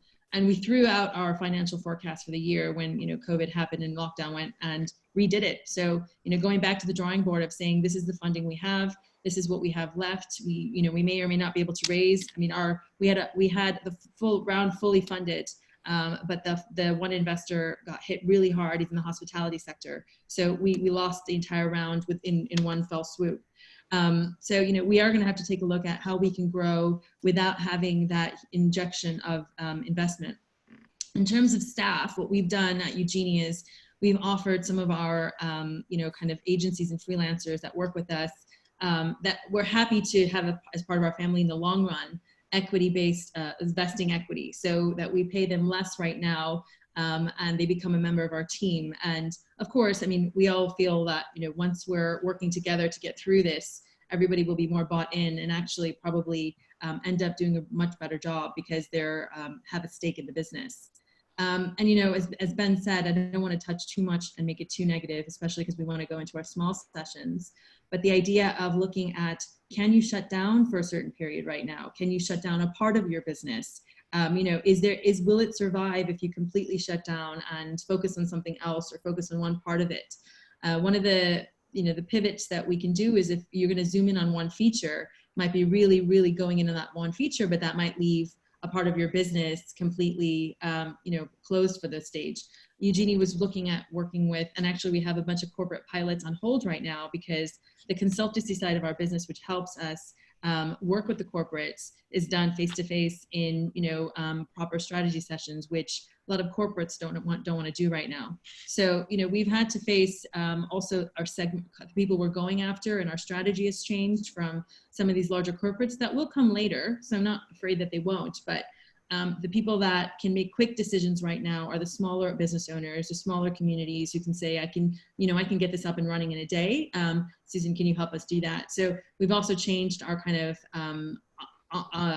onboarding process to get people on much quicker, and created a lot of onboarding materials so people can onboard themselves. So if anything, this has probably helped me do things a bit faster. And so I'm taking a look at the positive of, you know, this will help me scale with smaller businesses and digitally faster. And I'm going to leave with one final point, and Ben and I will be in the breakout session talking about how to build and engage and use your community at the moment, and also how to use webinars or technology in general to kind of bring in business leads. So, you know, many of you, if you know me, you know that we do a lot of events at Eugenie, pitch nights, and a lot of things in real life, because I actually thrive on being with people, meeting other people. But ultimately, of course, right now we can't do that. And I know people are starting to feel zoomed out. And I think every week is a different kind of sense, where sometimes people are showing up in big numbers, other things are not so great. But for us here at Eugenie, we've created a community of ambassadors that really is going on there. I think I've gotten like 25 or 30 organic recommendations over the last couple of weeks from people who know us and, you know, have a relationship with us. So that's helping me a lot, you know, so, which has been great. But also, you know, just getting being out there, being there for our community. Some of the webinars that we're doing right now have really nothing to do with what Eugenie has to offer. They are digital education, digital transformation stuff that we know we can do and we can help with. So just adding value to our community holistically is also leading to leads, to be honest. So whatever we can do right now together to get through this in that community and collaborative spirit, which is where Eugenie started in the first place, I really highly recommend. So with that, I thank you guys all for listening to us this morning. Hopefully you found both the Future Fund overview and this kind of more practical session, which we didn't allocate as much time for because we know most people are trying to figure out the funding stuff right now. But feel free to reach out to Ben or myself if you have any questions on any of the stuff that we've talked about in this particular session. And as Ben has shared in the chat, you know, We Coffee's community does quite a lot of events. We at Eugenie also do quite a lot of events in terms of webinars and things. And Ben mentioned, you know, my digital marketer has been telling me for ages to use webinars as a strategy, and I am really seeing it convert. So in terms of using webinars as a strategy, it's really being focused about what you're doing the webinar for. Now, I know I'm being a little bit saying two separate things, where I'm doing some things just to help my community, whether they're Eugenie relevant or not. But those webinars that I am doing that are Eugenie relevant are definitely helping us bring in new leads and new conversions, even in this very critical climate. And what I'll tell you is, although we're giving the platform for free to any charity, local organization, and offering deferred payment to small businesses, of the new businesses that we've signed, half of them are paying clients. So there is still also money out there from a client perspective. And so I'll leave you with that, you know, some of us may not make it, but I think if you want to make it, there are ways to do it. It may look very different. It's about putting our egos aside, and may look very different than what we started out with. But whatever that might be, those of us that can make it through this next year, I think there's a much more positive outlook for funding in the future. So I can share, if you don't have, if everyone is going to go into their breakout rooms right now, it's fine if you want to take a quick break, although we are running a little bit behind this morning. If you'd like to stay for the community building and webinar chat, that's going to be in here, and we'll start that in a few minutes. We have an Innovate UK in grant session with Nimisha. We have a session on R&D tax credits. And we also have one on remote teams and managing remote teams. So feel free to jump out and jump into whichever session you'd like to do. We are recording all of this, and it will be available in multiple places, I'm sure. We'll email it out. You can also join the Eugenie community on our platform, which is by downloading the iOS or Google Play version of it, and I will load all these videos on our behalf. But I know Ben, Nimisha, and Mike will also be sharing it with their communities. So the grant session is starting at the moment as well. I will just grab the links for you. Just give me one sec. and I'll drop them into this chat and give everybody an opportunity to move over to their breakout session.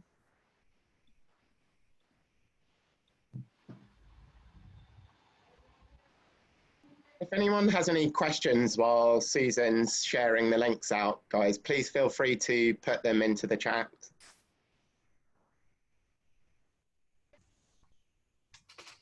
I know one of the questions that came up earlier from Julia was what pivots had we made as We Coffee? It's an interesting one for us. We had to close all our workspaces. So one of the obvious ones for us was to look at how we took not just events online that we were doing before, but also a whole workspace online. So this was a really interesting one for us. It fit very well with our core value as a business and what we offered as a workspace. All our community who'd engaged with us to date had been using it for workspaces, and now we're working from home.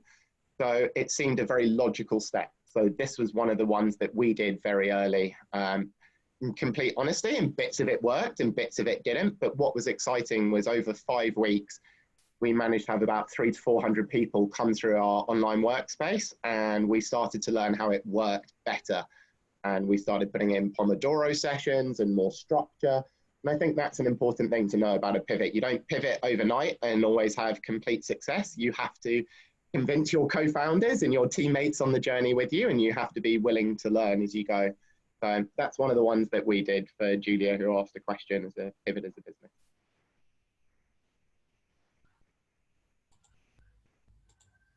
Sorry, Susan, I thought I'd fill some of the dead time with answering the question. No worries, no, of course.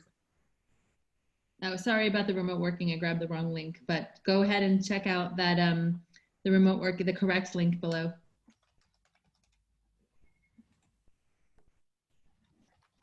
So what are we doing, Susan? Are we having a 5-minute break while we go into the next one, or what's the plan? Yes, I think let's have a 5-minute break. And let's definitely, everyone, what I would encourage everyone to do is, if you've been sitting here for an hour and a half, to get up and stretch and, you know, get, I feel like I'm Zooming with one call after another, and I'm just sitting here at my desk all day, which is not great. So yeah, so I think go ahead and take a 5-minute break, and we'll come back and reconvene. Fantastic. I'll come back at 35. Brilliant.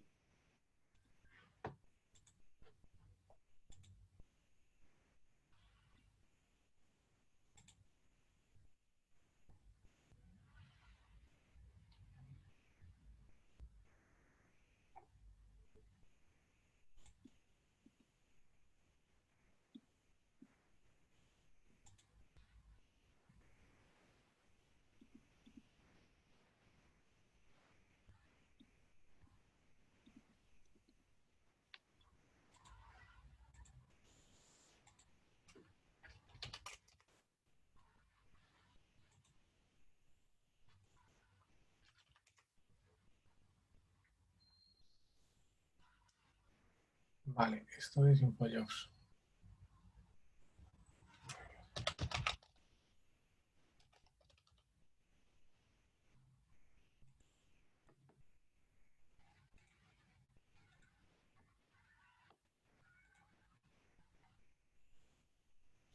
No me va el tío.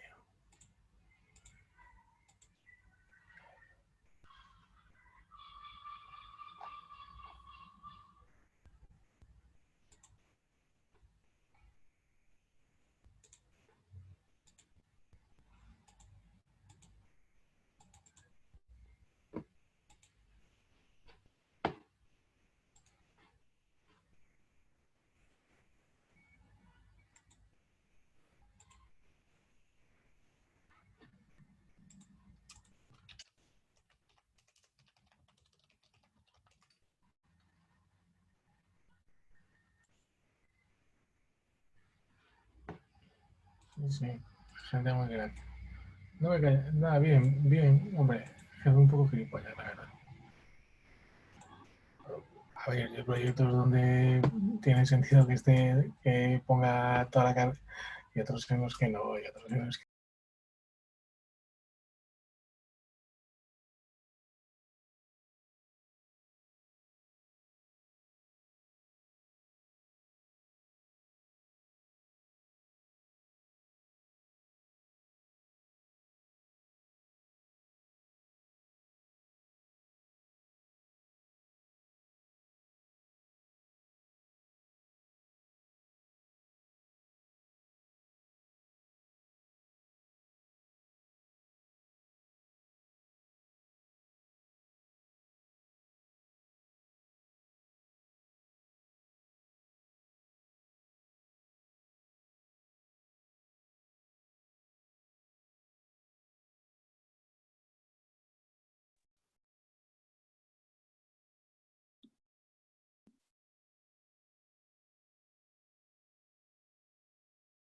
Okay, Ben, you back? Oh, you're muted, I think. Thank you. Yeah, we did a course the other night on how to be able to sort of project yourself online. And one of the things she suggested is, I don't know if you find it sometimes get a bit dry when I've been in Zoom all day talking to people. Yeah. She recommends you have to go and beat your chest and drink lots of water and make a noise while you're doing it. So I've been doing this to try and free everything up to make sure that I don't get my dry throat. So my top tip for presenting online, if you're brave enough and you don't share a house with anyone who'll laugh too much at you. Well, I don't think my husband would laugh at me, but I'm fasting right now, so it's a whole different struggle at the moment. Okay, so I think let's just assume that everyone who's still here is here for our community building workshop. And we can get started. So if anybody wants to join one of the other sessions, feel free to jump out, but we're going to start our workshop, which is a deep dive into building communities and conducting webinars. And I think most of you probably were already on and know who we both are. So just as a quick introduction for anybody new that's joined, I'm Susan Kabani from Eugenie, which is a private membership platform for all types of communities, including corporate and social. And Ben? I'm Ben, I'm from We Coffee. If you Google us, it will say that we do free and affordable workspace to everyone in London. But seeing as we're now in COVID-19, we are going through a small pivot and a rebrand. So we are still the same thing, but we're flexible working solution for freelancers and entrepreneurs. And we run a Slack channel, an online workspace. And when the world opens up again, free and affordable workspaces all around London. Awesome. So let's just jump in. So the way we've structured today is we're going to work through 10 tips on building and engaging online communities. And this comes a lot from our own experience building and engaging our own communities. And I've also brought in a lot of the tips and things that I've learned from the organizations that we work with Eugenie, right? So they're all communities in themselves. I've been able to see what works, what doesn't, and done an analysis across Facebook, Slack, WhatsApp, Twitter. I mean, you can run a community in various different spaces. So we've tried to bring in the principles that would apply across both online communities, but real world, although the focus a little bit today in what we talk about being online, because unfortunately that's where we are at the moment. Everybody's online. So in terms of our first tip, define the objectives and goals of the community. I'm a really big believer that strategy is the reason why your community engagement plan will work or will not work. Just starting a Facebook group, just starting a Eugenie community, wherever you might host your community, without a proper plan on who should be in the community, what you want to do with them in terms of content, what your objectives are as a business, and as a founder that's trying to build a more private and curated platform, for me, I think when you're looking at the metrics for success, that is specific to your business and your organization. I know we're taught today, what is your return rate? How often are people coming back to your platform? How engaged are they? Well, I think we need to look at that in the measure of what we're trying to achieve in the first place with our community. So, for example, one of the communities that we work with is the Athena Central London Women's Networking Community. And their objective is to get women to come to become members of groups that meet monthly for monthly networking over lunch.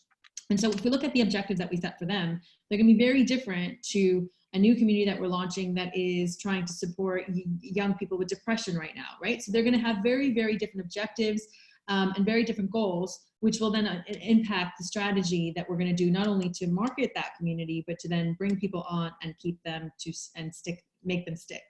So defining the objective and goals of the community, I think without that, you're already setting yourself up for failure. So from my side, one of the ones that I really recommend to people is to join other communities that are similar to yours and see what they're doing. It's just good competitor research. And I am always astounded at how many people don't do this. They start running a community, there are other similar ones out, and they haven't gone and had a look at what they're doing, what's working well, and what isn't. I don't suggest that you go in and start spamming every other member of a group and trying to promote them over to yours. I think a degree of respect is important, and understanding that these are other people's businesses and other people's hard work that they've put in. And that's just not right and proper, and you wouldn't want it done in yours. But I don't think there's any harm in particularly sitting as a ghost within their environment and watching what's happening and what's working. And you could even contribute if you choose to, just please don't provide a link back to your group. I think that's probably not the right way, but do go out and do your competitor research and see what's working. The right platform. Of course, it's me that talks about the platform, having built a community platform. But you know, when we do these sessions, I do a weekly 30-minute power sessions on building an engaging online community. And we do look at the different platforms, right? What is the objective of your community? It may not be right for you, Jeannie. And a lot of times understanding who is the right fit for you, especially in the early days, I think is really important at a startup, because what we don't want is a lot of people trying it, it's not fit for them, and then it fails. And you know, having people out there talking about how it didn't work is a lot worse than a few people saying how great it is, right? So in terms of picking the right platform, you need to look at the demographics of who you're going after. Are they young? Are they old?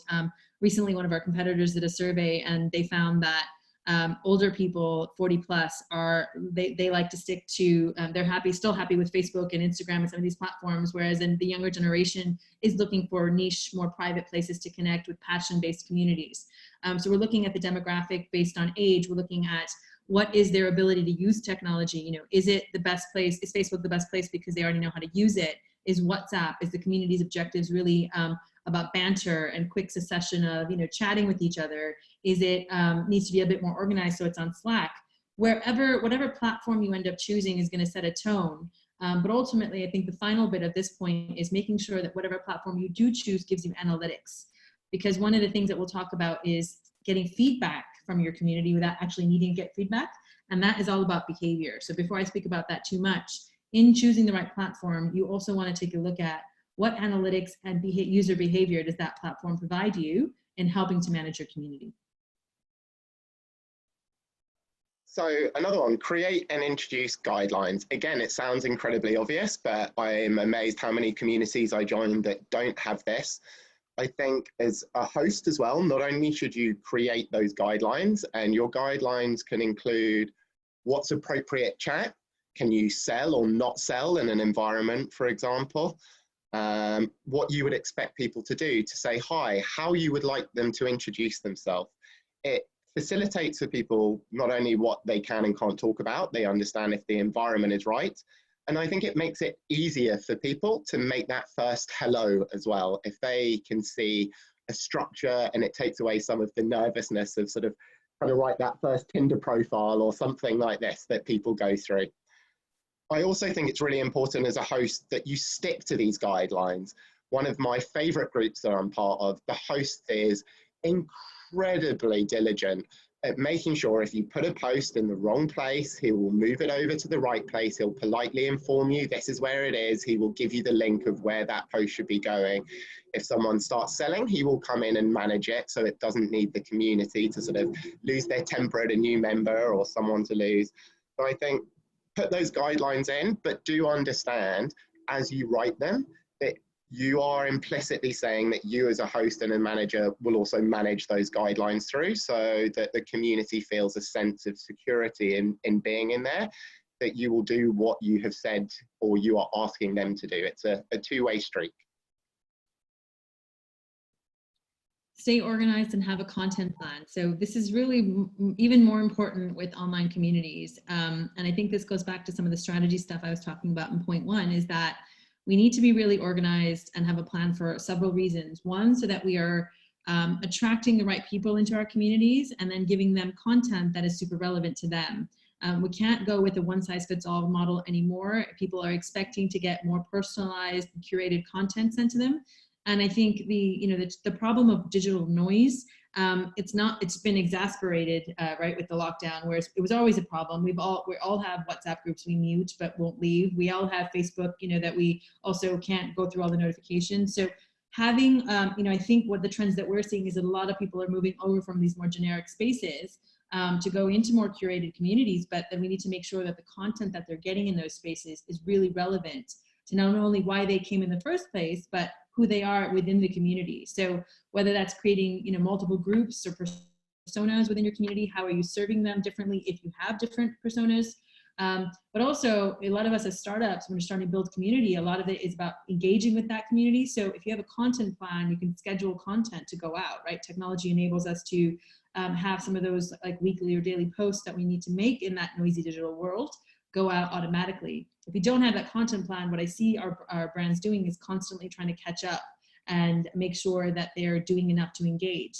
And so once they've scheduled that content and there's some sort of cohesion to it, we can then use that data to, again, better serve their community. So the other thing with staying organized is that if you have a way to look at all of your, let's say, feedback from your community in an organized way, you might be able to identify what's missing in the community or your product. If you're using a customer community to sell, what there might be missing in your product. So this is a very big point, actually, that can be broken down into lots of little things. But I think if we do, you know, staying organized and having a plan is really important, because if you run an online community, you know that we have to be super involved in our communities, which we'll cover as well. So the next one, encouraging networking and not selling. It's a community, and this goes for you as the host, I would say. You shouldn't be constantly trying to sell to your community. What you should be trying to do is encourage networking within it. A community is based on a community. That's not your communications to them. It's the interactions amongst the community. If no one in your street speaks to each other, you would probably say that your street lacks community. So there's a suggestion for you, that the networking within it. If my neighbor started knocking on my door and putting a leaflet through every day, I wouldn't be very happy. The other way to look at how you can try and encourage networking, I guess it's quite a challenging thing to do, and it's something that we're always looking at within We Coffee and our community, and how to activate this networking with people. There's simple things where know the members of your community. So if a relevant topic is posted, tag them in, just like you would when you're looking at LinkedIn or Facebook. And I guess that goes a bit with Susan's content plan. Your content has to be relevant. And if it's relevant, then it's easy to encourage the networking, because you can appropriately tag people in who will want to read that content and not feel that you're spamming them into these environments. I think some of the other ways that are fairly simple is asking questions to people. If you ask meaningful questions and put your meaningful feedback, it can encourage conversation from others. And looking at events. If you have an online community and something like Eugenie, Eugenie does events online, and as Susan said, physical events, and so did we as We Coffee, to bring these people together, to have some face time, to meet each other, to bring a bit more of that personality to what you might be doing in an online environment or a purely text-based environment. So I think that can really facilitate as well, to have that physical networking, even if it is in a Zoom call. That's as close as we get, I guess, at the moment. So top tip number 6, encourage networking, not selling. Yeah, no, it's really, on this point before we move on, it's interesting because we work with a lot of business networks that have small businesses in them, right, using Eugenie. And I think it's also about setting that tone of what is this community for, right? From the beginning, as you said, in terms of guidelines. You know, using LinkedIn for selling is very different, having those millions of shallow connections, whereas in the community, we want to encourage people to really build relationships and get to know each other. But I agree with you, Ben, we really need to know who's in our communities, which gets harder at scale, of course. So we need to make sure, again, the right platforms and systems in place. But the biggest mistake I think what communities make sometimes is they set it all up and they think people will just start talking to each other, which is not always the case. It takes quite a lot of time to going into the next point, monitoring closely and responding quickly. The easiest way that a lot of the work that we can go in building a community is having people starting to engage, but nobody responding to them, right? And so we as our community leaders have to be the one that's on it, that's monitoring it very closely, that's responding quickly. You know, I've worked with so many different communities and their stance on this is different, but I hear the average number of people you need in your community before it'll start kind of becoming its own entity is about 300 people, because you always have that 80-20 rule of 80% lurkers, 20% active. And so we had a couple of times where people have, you know, started to get engagement and then nobody responded to the member. And of course that member's not going to feel like they should post again because they didn't get any sort of response, right? So you kind of condition them to feel like this is a dead community. But those community leaders that are on it, that respond to every single post, when another member hasn't responded quickly, because again, time can also be relevance, right? Which is why we like some of these super speedy platforms that give us that response. I mean, how many of us are getting people who could have emailed us about something, setting up a WhatsApp group, right, of 3 or 4 people? And that's one of my biggest pain. Like, I hate that. It's like, just email me, but they know that they might get a faster response on WhatsApp because it's a real-time response. But now actually my WhatsApps are getting so full that that's not gonna, I can't keep up with that pace either. But monitoring what's going on in the community is also important so that we can see if there's any new trends emerging, new topics that people want to talk about. And again, communities may start with your vision and objectives, but they do evolve over time. So we need to keep pulse on what's going on inside them, whether that's something that fits with what you want to do or not, and bringing it back to the guidelines. But actually there might be some great organic conversation to get that community to thrive. We'll definitely come back to the tips on remote working and employees at the end for you. So we'll move on to the next. So analyze data. We all know that we need to do this. It's something I try and do at least on a weekly basis for key aspects of my business. I can't emphasize how important it is, especially if you're running an online community or any online-based business. Even if you were running a store, you would want to know the people in and out, what your average spend was, what products were being bought well. You can never underestimate the value of analyzing your data. I do say try and understand what your key metrics are. That's important. You don't want to be analyzing wasteless data. It is time consuming. It can be tiring on the brain as well. So make sure you know what you're looking for. One of the things I'd say is a bit of a tip here as someone who's started a community over in Slack. So I started in Slack because I always had the ambition that we would build our own within our own environment. As we haven't yet migrated over, I was starting to look at some of the data analysis as we've put more emphasis on the value of our Slack community over the last few months. And I was shocked at how little data I can get out on Slack on a free tier. So if anyone's looking at using Slack or you've just started, I recommend to go and take this into account and then look at that pricing model of what it is per member. I think it's £5.20 per member that you're going to have going forward to access that better data. So it's actually a pretty expensive solution. There are advantages, I guess, to using it. But as we said earlier, choose your platform, take into account what data you can get out and at what cost, and will that limit the growth of your business? And that might drive you to a different decision. And you can see, yeah, potentially in my brain, it's running around, was that the right thing to have gone and done? And actually maybe I should have gone somewhere else, and there's an obvious clue where I could have gone, but I won't go there just now. So thank you so much, and that's tip 8. So look at your data and be careful what platform you choose. Pick that out at the beginning based on what data you might be able to access the criteria. Yeah, agreed. I mean, I think you're so right with that. Obviously, yes, thank you for that. But ultimately, sometimes though, I know people can't afford a platform, right? In the early days, and they're like, we want to just use what's free and available to us. And so if you're going to do that, I would say looking at a transition plan from the beginning, what you know, as you mentioned, you guys want to build your own platform. For other people, it might be, how do we transition people out of a Facebook group? But having a plan of what you're going to do outside of one of these social media spaces or free platforms is really important, as Ben said. So showing gratitude and recognizing your community leaders.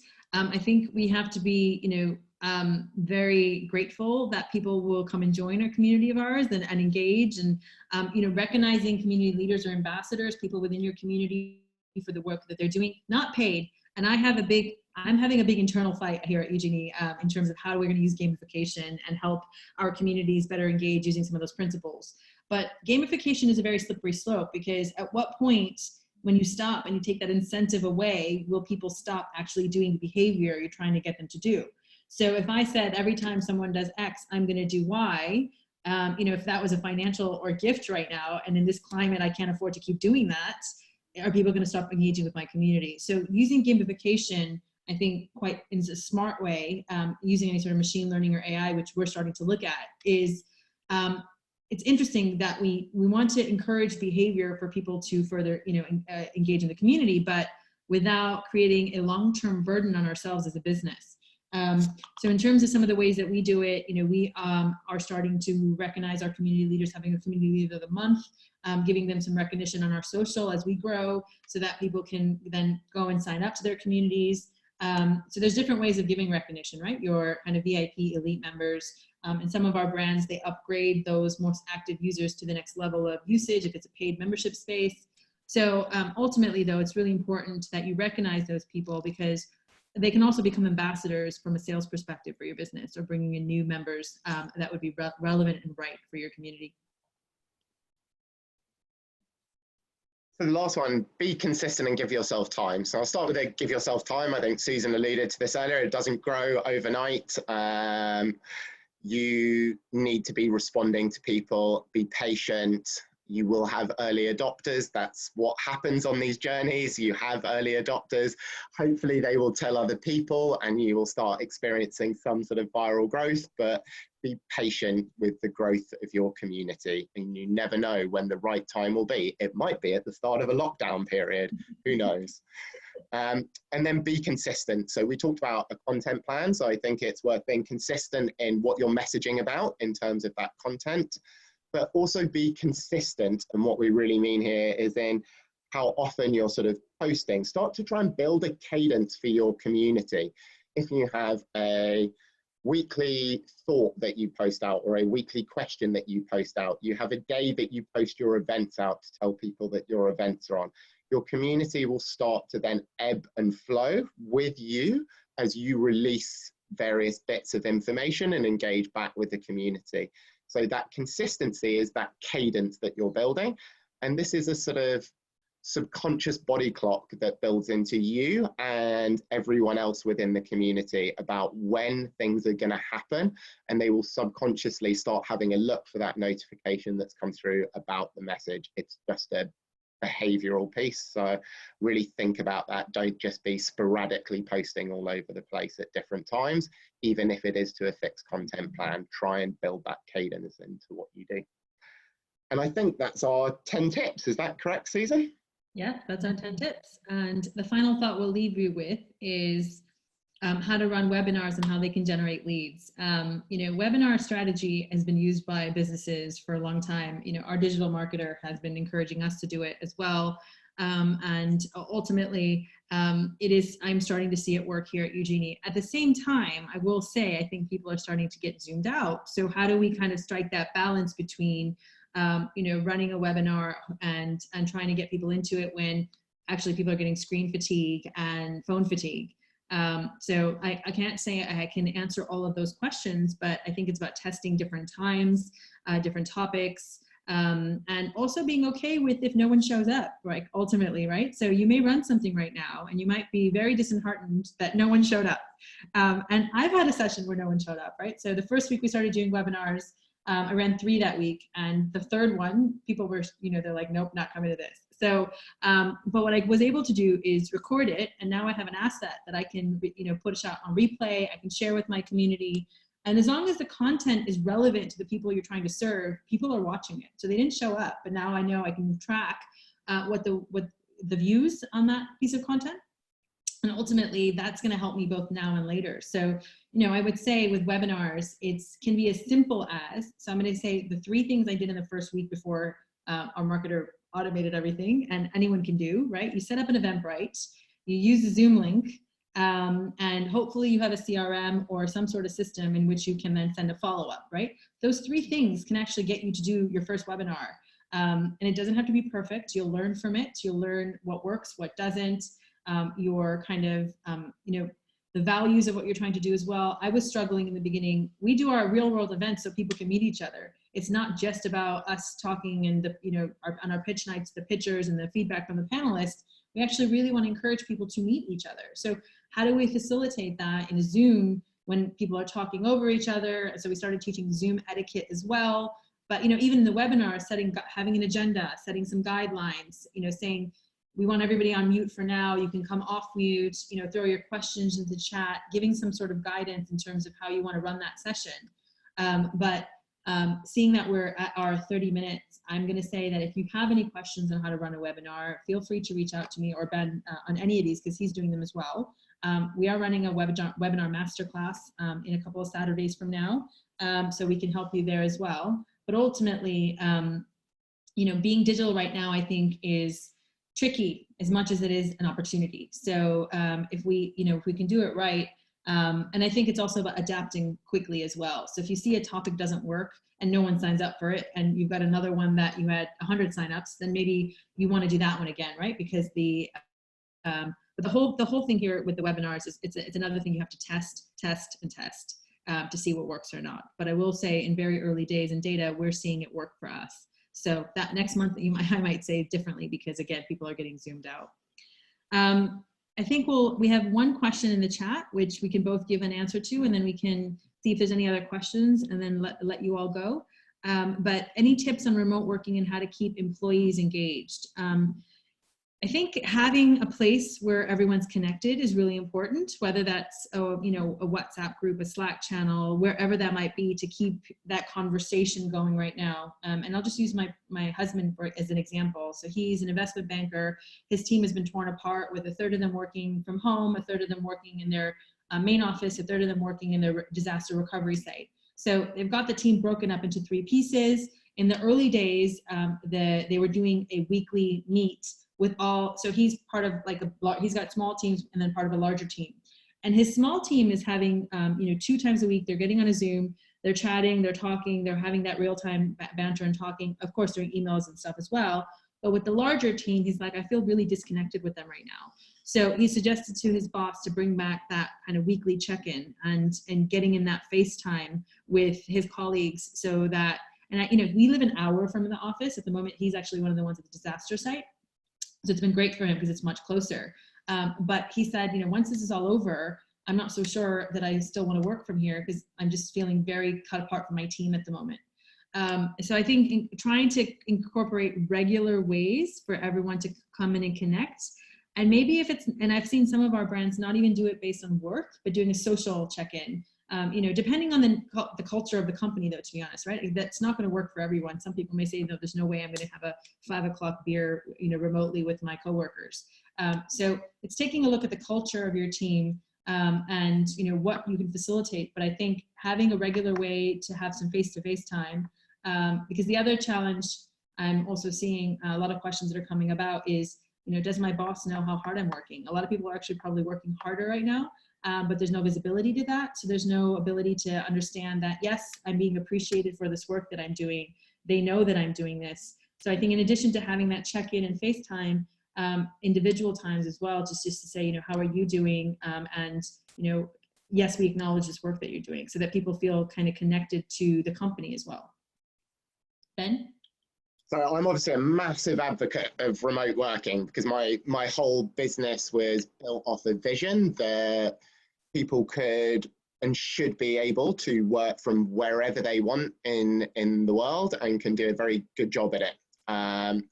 But I do appreciate that remote working isn't for everyone. So that's a starting point. Some companies will be amazingly well structured for this. So we just sourced a piece of rebrand work. It was really interesting to speak to all the different brand agencies, and some of them you could just tell in a Zoom call, you could just tell they'd never worked remotely, and that team dynamic wasn't there for them yet. Now it might come, but there were others that were. And I think some people probably have just had a hiring policy in the past where they've been doing remote working, that they have the right type of people who can stay motivated working remotely. And there's lots of studies that say that people do work harder and are more productive. And I think estimates range from somewhere around 3% to about 15%. And there's a really good study done a few years ago by a company called CNET, that's a travel business in China, like sort of Expedia equivalent in China. And I think their average came out about 15% more engaged, and most people wanted to keep working from home.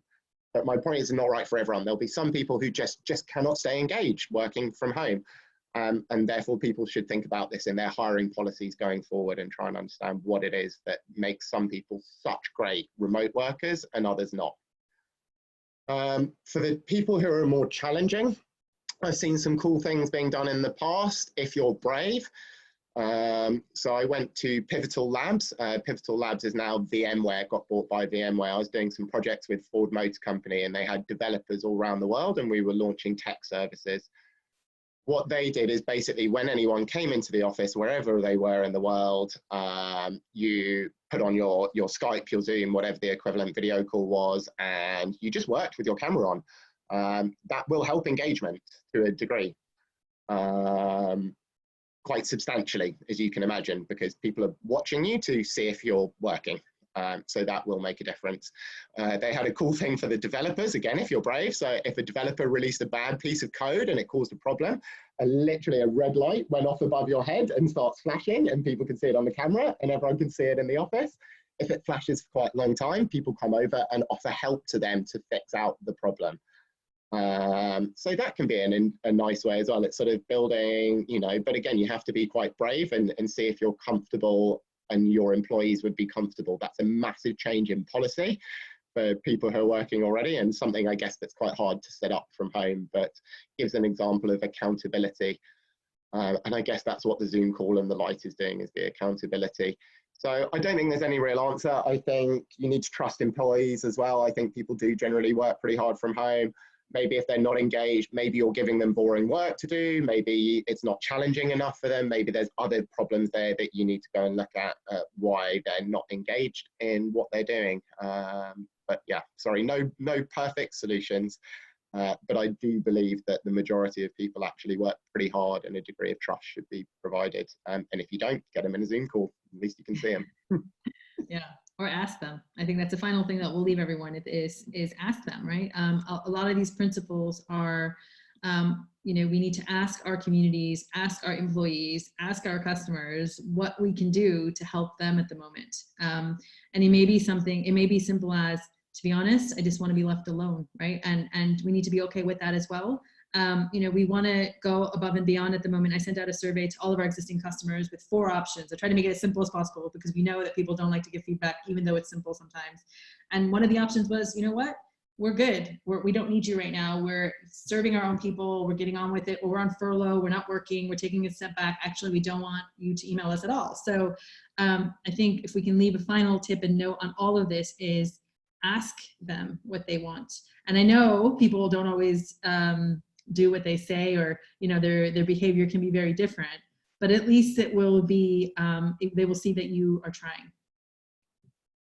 So unless there's any other questions, I've seen that some people have come back into the room because we were going to have some final comments, but I know some of the sessions we all kind of started at different times today and found the rooms at different times. So unless there's any other questions for any of us, if you have any other questions, even on the future fund, feel free to email any of us. In the chat, in the highest bit, I added the contact information for all 4 of the communities today. So We Coffee, the Legacy Business School, the Entrepreneurs Collective, and Eugenie. Feel free to get in touch with any of us founders or you know, to talk to us about anything.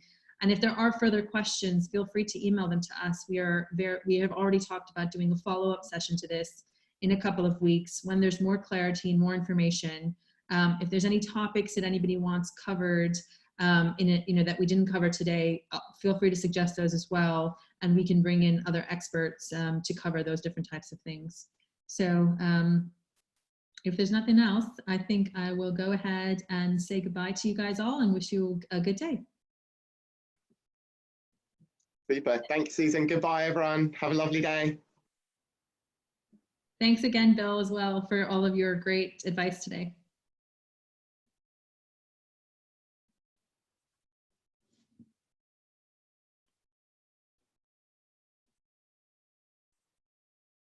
I'm just going to leave the room open just in case anybody else comes back for a few minutes. Cool. I'm going to hang up then, Susan, if that's all right. Cool. Thank you so much. No problem. Bye.